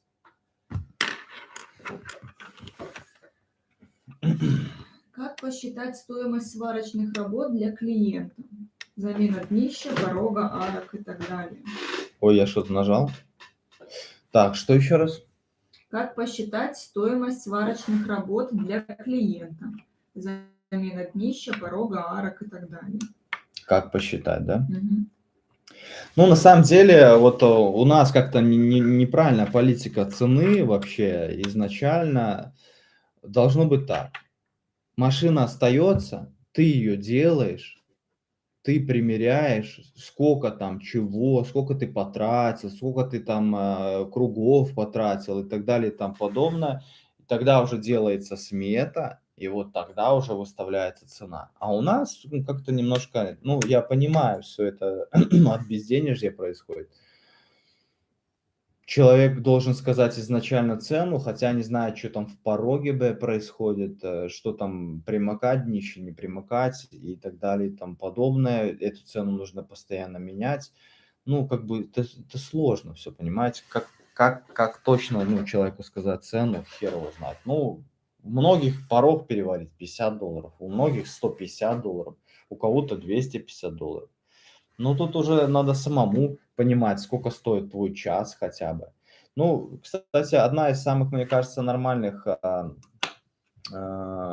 объявления цен, ты должен понимать, сколько тебе нужно дней на это, ну или хотя бы часов.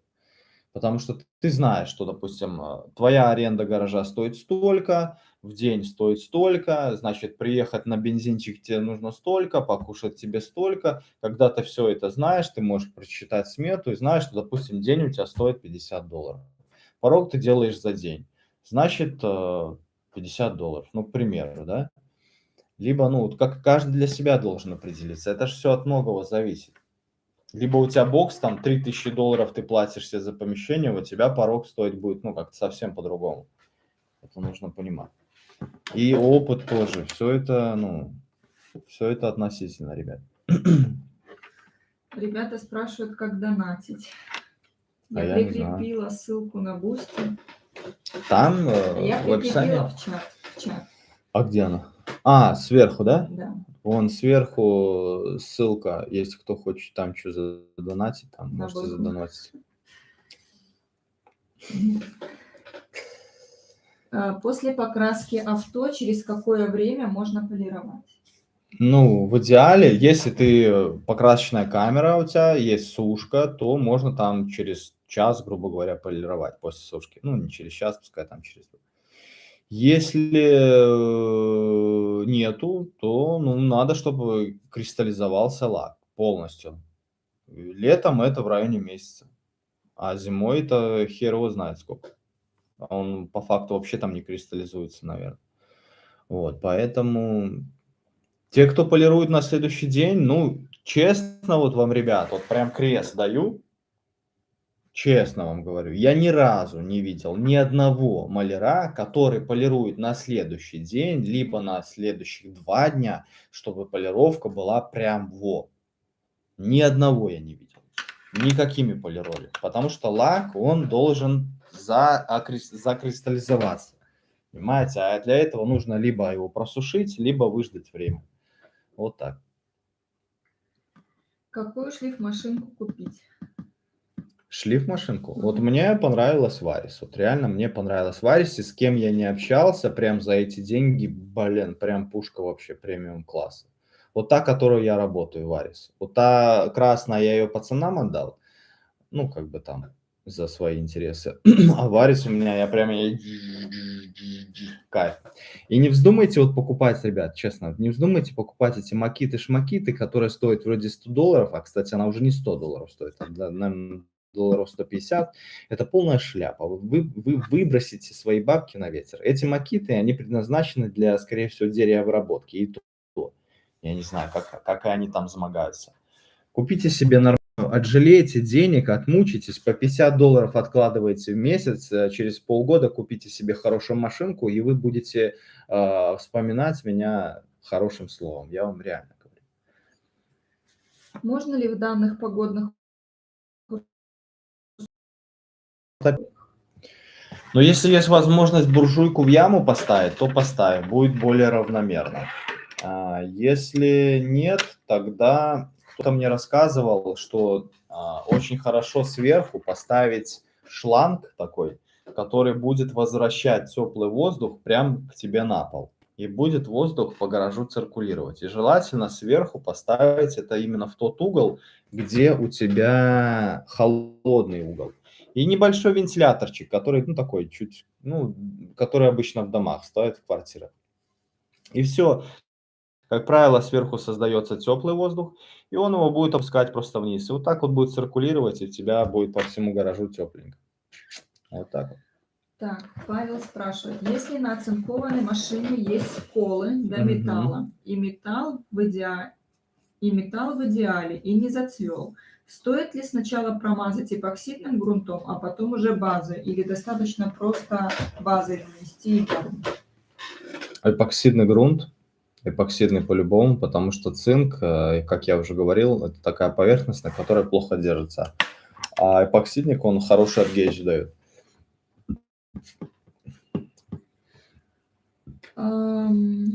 Привет из Гомеля, Антон, ты лучший. Спасибо, братишка. Так, у меня все перепрыгнуло. Если клиент предоставляет свой материал для сварочных работ, Мгм. стоимость работ будет меньше или нет? Во-первых, что он предоставляет? Ну, как правило, допустим, у меня, да, если у меня кто-то варился, я всегда называл цену за работу. То есть его пороги, его арки. Какие-то там вставки там нужно там, ну, по мелочам это добавить, я это никогда, ну, не считал. Просто у меня была всегда изначально стоимость. Вот. То есть у меня было так. Если как-то у вас иначе, ну, вам виднее, ребят. Не думал ли посмотреть в сторону гальваники? К примеру, меднение поверхности для борьбы с будущей коррозией. М. Не думал, ну, я не вдавался в подробности по этому поводу. Если бы кто-то был у меня, например, знакомый, он, ну, истолковал бы мне хорошо, объяснил, что к чему, тогда да. Как научился снимать ролики? Да просто снимал, да и все. Снимал. Ну, как и в малярке. Если ты много красишь, значит, рано или поздно будешь нормально красить. Если ты много снимаешь, значит, такая же ситуация. Туды-сюды, курам воды, и будет все хорошо. Так, у нас Валентин спрашивает про Юдашкин? пескоструй. Валентин Юдашкин? Продается он только в Рашке, просит 5000. Стоит он своих денег? Ну, давай так, значит, смотри. Ну, банальный пример. Вот я отпесочил свою бэху, всю, абсолютно всю.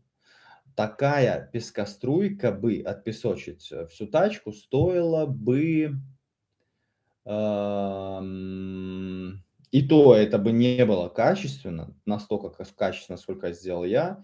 Это было бы, ну, рублей, наверное, 800 минимум. Просто вот ты пригнал бы, тебе бы ее так вот отпесочили бы там, куда могли. Ну, пускай даже не 800, пускай 600 рублей. Это где-то долларов 200, там, 250. Пескоструй ты этот отдаешь сотку.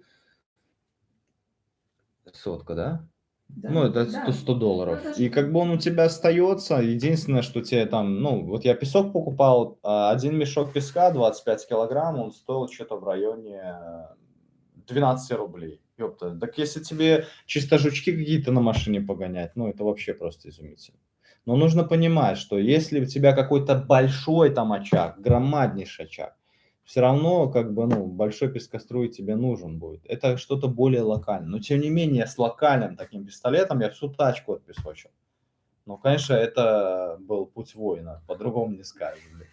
Так, Александр Правила спрашивает. Он смотрит твой прямой эфир, и у него появился вопрос. Александр Правила. Как ты Ты будешь лучше. восстанавливать проводку BMW, если у тебя в прямом эфире за спиной на кухне куча непонятных проводов болтается? Я позвоню Александру Правиле, он приедет и все распетляет. Все будет четко, я знаю. Я надеюсь, я знаю, что мне этот Александр Правила еще подскажет, как сделать сзади, чтобы открывался с кнопки багажник. И камеру назад еще подскажет, как сделать, чтобы все было классно. Так, почему в последнем ролике про BMW ты обрабатывал ее динитролом, хотя раньше ты сильно пуш-сало хвалил? Привет. Ребята, объясняю, что пуш-сало во, динитрол во. Но нужно помнить, что динитрол, нанесенный на ржавчину, это кусок говна. Точно так же, как и там любое другое. Пуш-сало, нанесенное на ржавчину, это еще более-менее нормально, потому что она его не законсервирует. Там, где будет ржавчина распространяться, просто твоя пуш-сало кусок ломтем отвалится. Вот. Тут нужно понимать, что в каких случаях это хорошо использовать. Вот в моем случае BMW, я его сделал так, что это сейчас очень похоже на состояние нового автомобиля в плане ржавчины. Там ее, ну, практически не осталось, но я ее не встречал. И в этом случае мне ее эксплуатировать будет комфортнее, когда у нее вот эта вот вся херня не будет вот это вот жирное уебище, извините за выражение, понимаешь? У меня аж подвеска там вся такая уже будет красивая, четенькая, днище все такое приятненькое. Ну, и я буду я планирую на этой тачке ездить летом, я не хочу на ней ездить зимой. Вот и все. Зачем мне там пушечное сало это? Ну, нахера мне? Как я буду работать с этой машиной? Как я буду ей там что-то там менять потом? Я не хочу вымазываться как свинья. Я хочу сесть удобненько, поменять все, что мне надо, и, ну, в чистоте быть. Вот почему я использовал. И я не говорю ни в коем случае, что одно плохое, одно хорошее. Просто есть разные способы, понимаете? Извините за мат еще раз.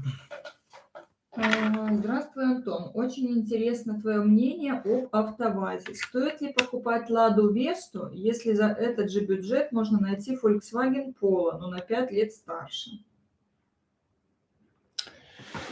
Блин, понимаешь, все очень и очень и очень относительно.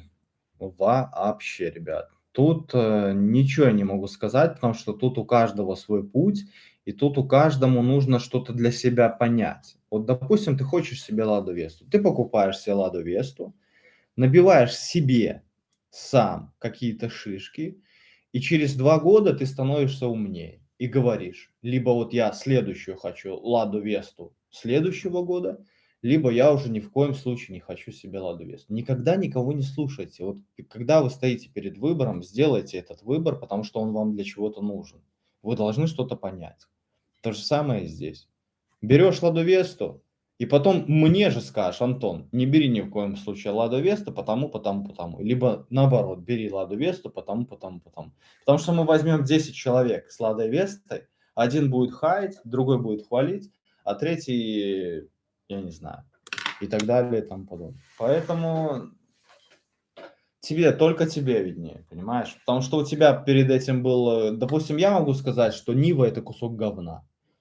Другой человек мне в рожу плюнет, скажет, что Нива это супер. У него кроме Нивы ничего не было, а у меня, к примеру, был Hyundai Таракан. Я сравниваю Hyundai Таракан и Ниву, я понимаю, что стоят они одинаковых денег, а Hyundai Таракан на 17 голов выше, понимаешь? А у него до этого было всего лишь мопед. И как бы я его могу понять, и он прав. Конечно же, Нива лучше мопеда, понимаешь? Но я знаю, что за эти же деньги можно взять Hyundai Таракан. Вот так вот. Оцинкованная ремставка. Варварский снос напыления или мотовка неагрессивным абразивом с сохранением плюсов цинка? Ну, смотри, есть такой момент, что на цинке всегда плохо держится. Ну, прям, вот, если долго ждать, то плохо держится. Если вот, допустим, взять любую Audi A6 C5, да как, да любую ты возьми там Audi, со временем цинк скалывается, заводской, то есть с цинка скалывается. То же самое и здесь. На мой взгляд, я погрубее лучше замотую и хорошенечко все это покрою. Потому что у тебя выбор: либо цинк хорошо сохранится, ну, скорее всего, с него потом может сколоться и отвалиться, либо цинк меньше сохранится, но прям покрытие будет хорошее. То есть тут как бы неоднозначно. Поэтому я, когда работаю с цинковыми порогами, я знаю, что внутри он по возможности сохранился, а снаружи мне вообще пофигу. Потому что я знаю, что очень часто пороги гниют изнутри. Даже большая часть гниют они изнутри. А снаружи я без мороза все это ну, не сношу, а замотовываю просто погрубее. Где-то он остался, где-то не остался. Нанес там кислотник, акриловый, и все, давай, до свидания. Все это будет ходить отлично. Что лучше, 2 слабых компрессора или 1 на 2,2 киловатта? 2 слабых или 1 на 2,2. Ну, я, наверное, думаю, что лучше всего один компрессор в плане и ухода за ним, и вот это вот постоянно, когда 2, они будут работать, и один запустился, второй не запустился, перебой, и нагрузка на сеть чуть больше, потому что, как правило, даже любой маленький компрессор, там что-то в районе 2 киловатт, один компрессор, второй еще это уже 4 киловатт. А если взять тот, который побольше, там он может быть всего лишь 2,2 киловатт. То есть там 4 киловатта, а здесь 2,2 киловатт. Ну, тут как бы уже на лицо. Мне лучше кажется, что лучше всего иметь один, но такой половчее компрессор. Оля спрашивает, купила полировочную машинку. Мгм. Она ужасная. Какую посоветуешь? Не ужасно. Полировочную. Какая она ужасная? Ну, почему она ужасная? Ну, не знаю, не написала. Может, ты просто болгарку купила, ну, почему ты взяла, что она полировальная машинка? Если бы ты хотя бы марку сказал, я бы хотя бы, ну, глянул в интернете, что за она. Так. Что касаемо полировальных машинок, хорошая полировальная машинка стоит $300-500. это прям дорого. Я считаю, что дороже $50 на первоначальных порах вообще нет смысла рассматривать. Это, ну, обычно типа китайские, ну, там $50, там 60, 70, ну, что-то такое. Всеми ими в целом можно полировать, они все относительно быстро умирают, там через года 2-3, как бы, но это все равно нормально. А купи полировальную машинку за $500 и потом пойми, что оно тебе вообще не надо. Вот я просто ненавижу полировать. Прям вообще, мне лучше 2 машины покрасить, чем одну отполировать. И по факту я добился того, что я крашу тачки не полируя. И слава богу, я прям вот перекрестился. Но для этого нужен нормальный компрессор. Кстати, компрессор я, скорее всего, скоро буду менять свой. И нормальный пистолет. И все. В целом можно красить, даже в конченном гараже можно красить, не полировать, не полируя. Так, интересный вопрос у нас. Да. Можно ли красить в помещении с работающей печкой-буржуйкой? Ну, мне много кто задавал этот вопрос. Но я скажу так, значит, смотрите. В целом, конечно же, это небезопасно. Но я делал вот как. Допустим, у меня уже печка начинает затухать, и вот только тогда я начинаю красить. То есть, чтобы не было вот этих лишних движений. Как только я, допустим, нанес первый слой, если вытяжки нету, я открыл двери на минуту, даже несмотря на то, что там зима может быть. Потом закрыл двери. Тепло от печки хотя бы еще должно, ну, как-то сохраняться. То есть ты закрыл двери, и вот это все начинает опять нагреваться. Нагрелось, потом нанес следующий слой, все это в тумане, потом открыл, закрыл. Вот так вот я делал. С лаком точно так же. Но по возможности печка должна держать, там кирпичами как-то должна быть обложена или что-то еще. Небезопасно с открытым огнем красить. Ну, я вам честно скажу, я ни разу не слышал, чтобы у кого-то были вот такие вот случаи взрыва вот этой вот летающей распыленной краски. Ни разу не слышал. Слышал, как баллоны взрываются, как канистры стреляют. Слышал, как кто-то там болгарил, у него там были пары этого бензина, не бензина, даже солярки. Прям машина со стоек подлетела, там плита чуть-чуть сместилась. Вот это слышал. От покраски я ни одного не слышал. Почему? Хер его знает. Наверное, ж не было такого.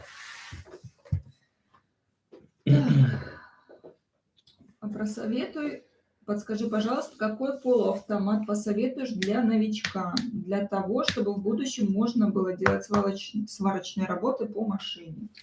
Ну, вот Аврора у меня последний автомат, который я брал. В целом, там все линейки, от самых даже дешевых, они неплохие. Просто чем он чем дешевле, тем менее, короче, тоньше металл он варит. Если там тебе какой-то толстый металл нужно варить, ну, ему будет чуть сложнее.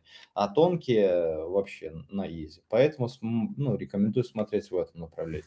Также там солярисы нормальные, там. А все остальные, как бы, не знаю, потому что вот все, кто у меня варит, там либо Солярис, либо Аврора. Вот так. Расскажи, стоит ли сейчас брать Hyundai Таракан? Ценник просто очень сильно поднялся. Да вообще конские цены. Я не знаю, в чем прикол, что там за 5000 одна машина, что за 9000. Состояние у них одинаковое. Они все гнилые, как мрази. Вот я своего того продал за там 3 копейки, и потом понял, что я вообще продешевил. И я понял, что таких нету больше состояний. Сейчас, мне кажется, наш рынок, он просто тупо завышен. Тупо завышен, надо ждать. Туды-сюды, и как бы цены должны подупасть. Потому что цены завышены процентов на 30. Ждите. Ну, нет никакого смысла. Народ же как думает, ой, и другой поднимает, так и я сейчас подниму. Знаете, как будет это со временем? Со временем будет все, что вот они подняли, все это опять же упадет. Что это было неоднократно. Так оно и будет. Вот, так что ждите. Не вижу смысла брать таракан там за 8 рублей, ну, не стоит того. Цена таракану, ну, 5-6 тысяч, ну, максимум. Все. Не думал ли провести розыгрыш такого плана? Взять тачку подписчика под восстановление. Допустим, материал за счет подписчика. No. Не. Нету на этого времени. Если я клиенту не беру машину под восстановление, а подписчику уж тем более. А, Человек спрашивает, покраска в гараже осень-весна. Мгм. Имеет в виду неотапливаемый гараж. Мгм. Возможно ли хорошо покрасить в таких условиях? Сейчас. Да, осень-весна, без отопления. Блин, ну, судя по тому, что ты спрашиваешь, предполагаю, что опыт у тебя небольшой. То есть могу сразу сказать, что если опыт у тебя небольшой и экстремальные условия, в таких экстремальных условиях не каждый профессионал тебя покрасит хорошо. Поэтому, скорее всего, наверное, воздержись и подожди лучше потеплее погоды. Весна, лето. Так, здравствуй, Антон. Учился Привет. красить машину, смотря твои ролики. Мгм. Подскажи, пожалуйста, как грамотно отремонтировать пороги на гранте? Вылезло пару жучков, чтобы не вылезли по новой. На гранте. А если это по низу, именно кромки, там, где вот прям сам низ кромки идет, то прям, ну, я могу сказать, от пескоструиц, потом кислотник, акриловый и красить. Только так. Но если у тебя идет по кромке ржавчина прям, ну, она, скорее всего, у тебя и уходит прям в стык туда, то это все такое себе. Я скажу так, там, где низ порогов, низ арок, низ там крыльев, знаете, это место можно только отпесочить в сухую пору года, прям зная, что и внутри все хорошо, пролить изнутри и покрасить. И то, так как он находится там, где повышенная влага, еще и реагенты, зима, траля-ля, все это временно. Там, ну, максимум это на пару лет. Это прям максимум вообще.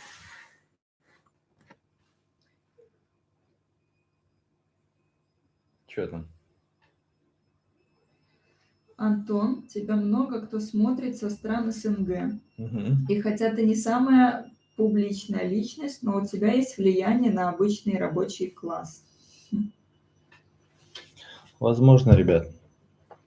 Я вообще не скажу, что я публичная личность. Подскажи хороший лак, чтобы блестел хорошо.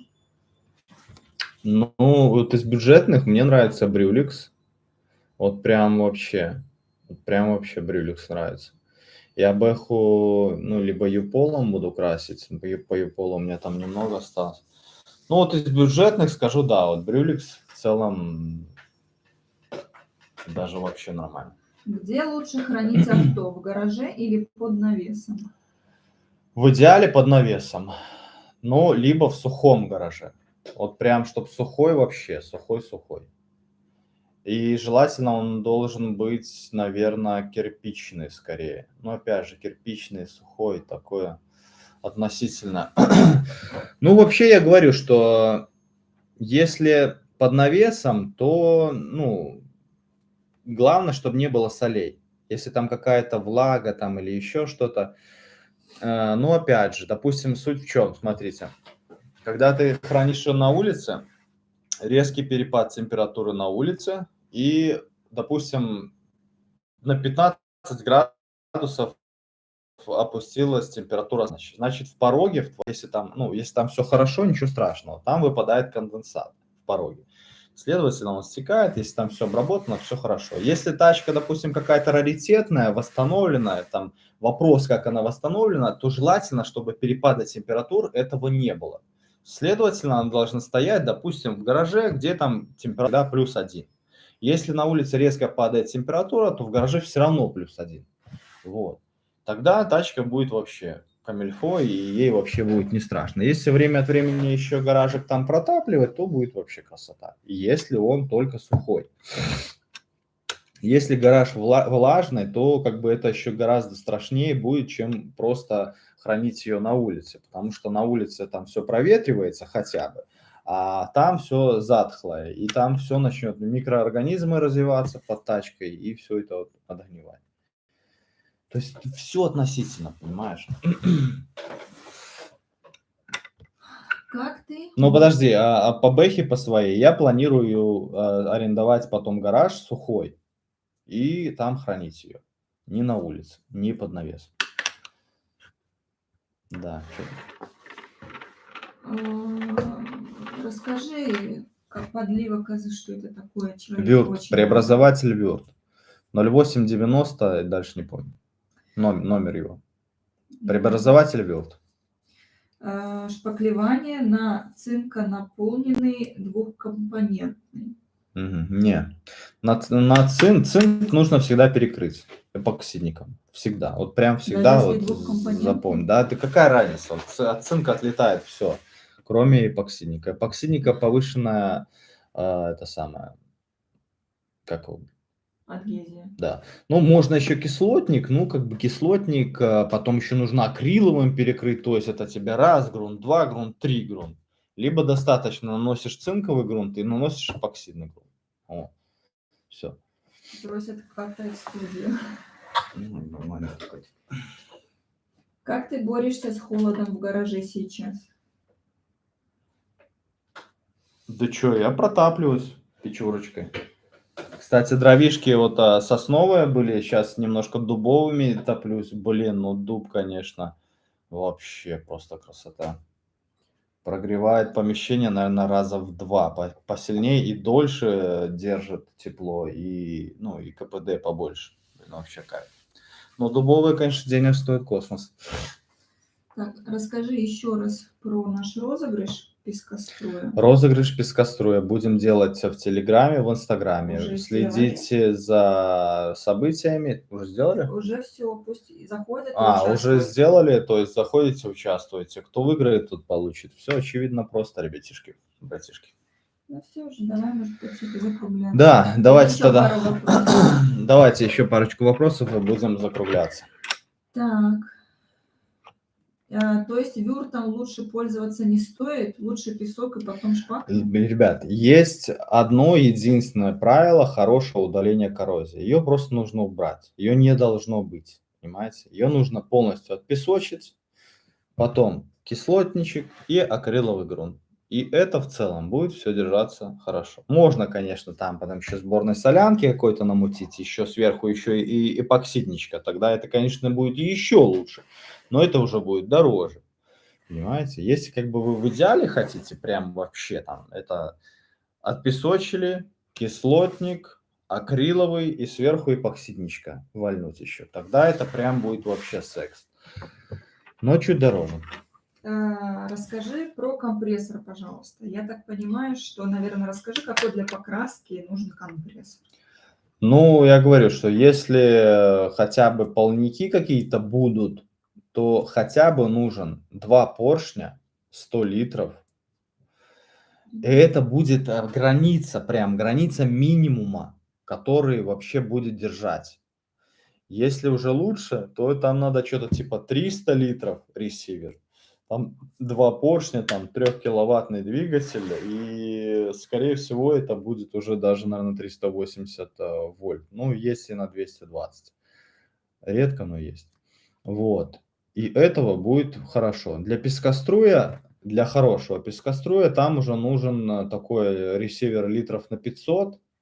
Нет, даже, наверное, не хватит на 500. Литров на 1000 надо ресивер. Вот, и там уже 380, но это уже, мне кажется, совсем другая история. Вот, поэтому, если просто красить и красить полники, то это 100 литров, 2 поршня, ременная передача. Это самый минимум вообще. Лучше 3 поршня. Чуть-чуть лучше. Ну, если бюджет позволяет, там уже, как говорится, можно отталкиваться от всего, чего хотите. Что делать со сколами на ЛКП, если отдавать в малярку? Что они Прекрасно. будут делать в таком случае, чтобы избавиться от сколов? Не обливать же из-за них полностью авто. Из-за сколов? Да. Но по-другому никак. Если скол есть, ну, ты можешь его зашпаклевать, но шпаклевочка потом в этом месте просядет, и по факту то, что тебе сделали, это шляпа. Если есть сколы, нужно сносить все до металла, наносить грунты и красить. И это качественный ремонт. Другого, ну, не придумать. Да, можно какую-то петушню, которую вам там постоянно снимают, типа быстрый ремонт скола, да чушь это все, нету такого. Хороший ремонт – это снести до металла и покрасить. За это можно платить деньги. Все остальное – это чушь собачья. Понимаете? Вообще за это платить деньги, ну, нет никакого смысла. Просто берешь, покупаешь краску, ушную палочку, если машина у тебя черная, просто подтампонил, все, не видно сколов. Ну, как бы и нормально. За это я не вижу смысла, что там. А если там с кола кто-то там зашпаклевывает, то это все это шляпа. Ржавчина на самом коробе. Увидев твой ролик, прохерачил с пистолета все пушсалом и трансмиссионком. Гигроскопичен ли антигравий? Да, да. Можно ли, Антигравий гигроскопичен. можно ли наносить на голый металл или сначала загрунтовать и на базу? Идеальное применение антигравия – это ты сначала грунтуешь, наносишь антигравий, потом грунтуешь и потом наносишь краску. Это прям идеально. Второе по идеальности – ты грунтуешь, потом антигравий, потом красишь. Иногда бывают такие случаи, что краска от антигравия отваливается. Но когда загрунтован антигравий, краска никогда не отваливается. Вот такие вот дела.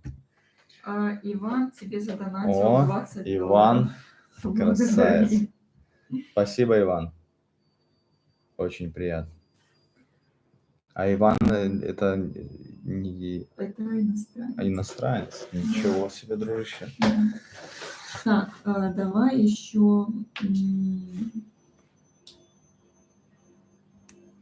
Какие цены на покраску элементов в Беларуси в долларах?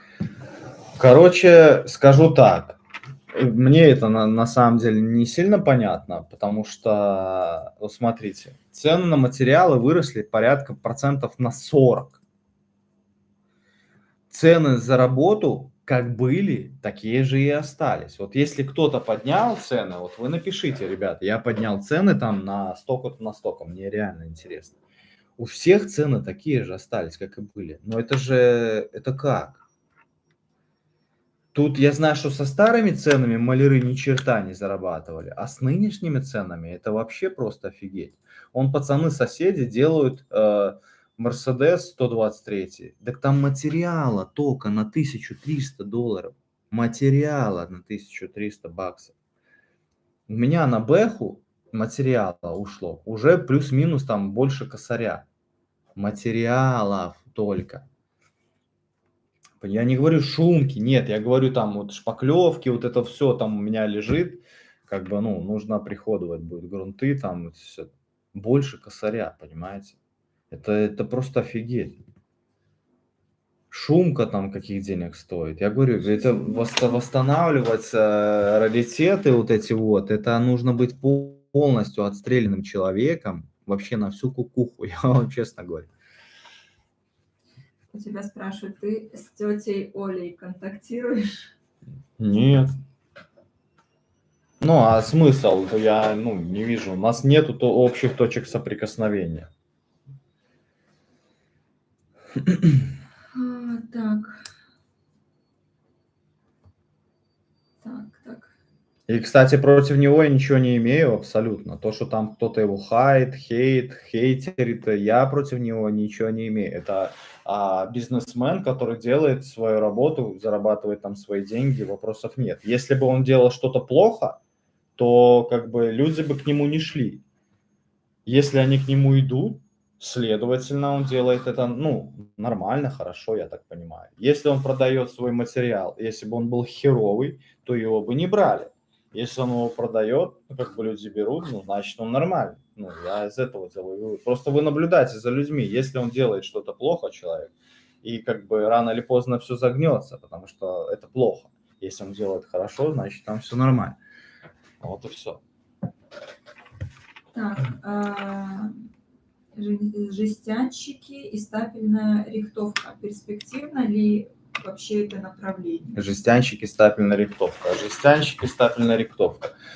В целом, да, ребят, но я так скажу, если ты офигенный профессионал, если ты классный пацан, классный мужик и хорошо делаешь и знаешь свою работу, ты можешь диктовать цену, которую ты не то чтобы считаешь нужным. Смотрите, вот важно услышать, что если ты хорошо сделал свою работу, прям, вообще шикарно, и ты взял за нее дохерище, это прям вообще круто.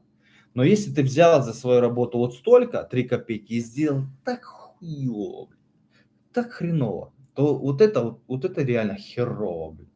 Лучше взять дорого, но сделать прям офигенно, И вот к тебе будут ехать тогда за любые бабки. Вот тогда ты можешь зарабатывать хорошо, прямо вот везде. Ну, только не в малярке, конечно. То есть вот так. Но опять же, недавно я пообщался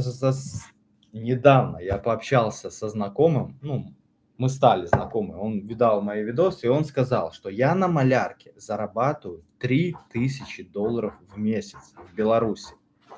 Он мне рассказал подробно как, но я об этом, может, вам расскажу уже как-то в следующем интервью. Так что, ребят, давайте закругляться. Напоминаю про интервью, ой, не интервью, а розыгрыш. Все будет в Инстаграме и в Телеграме. Так что, ребята, все, всем счастливо и пока. Сохрани. Завершить трансляцию.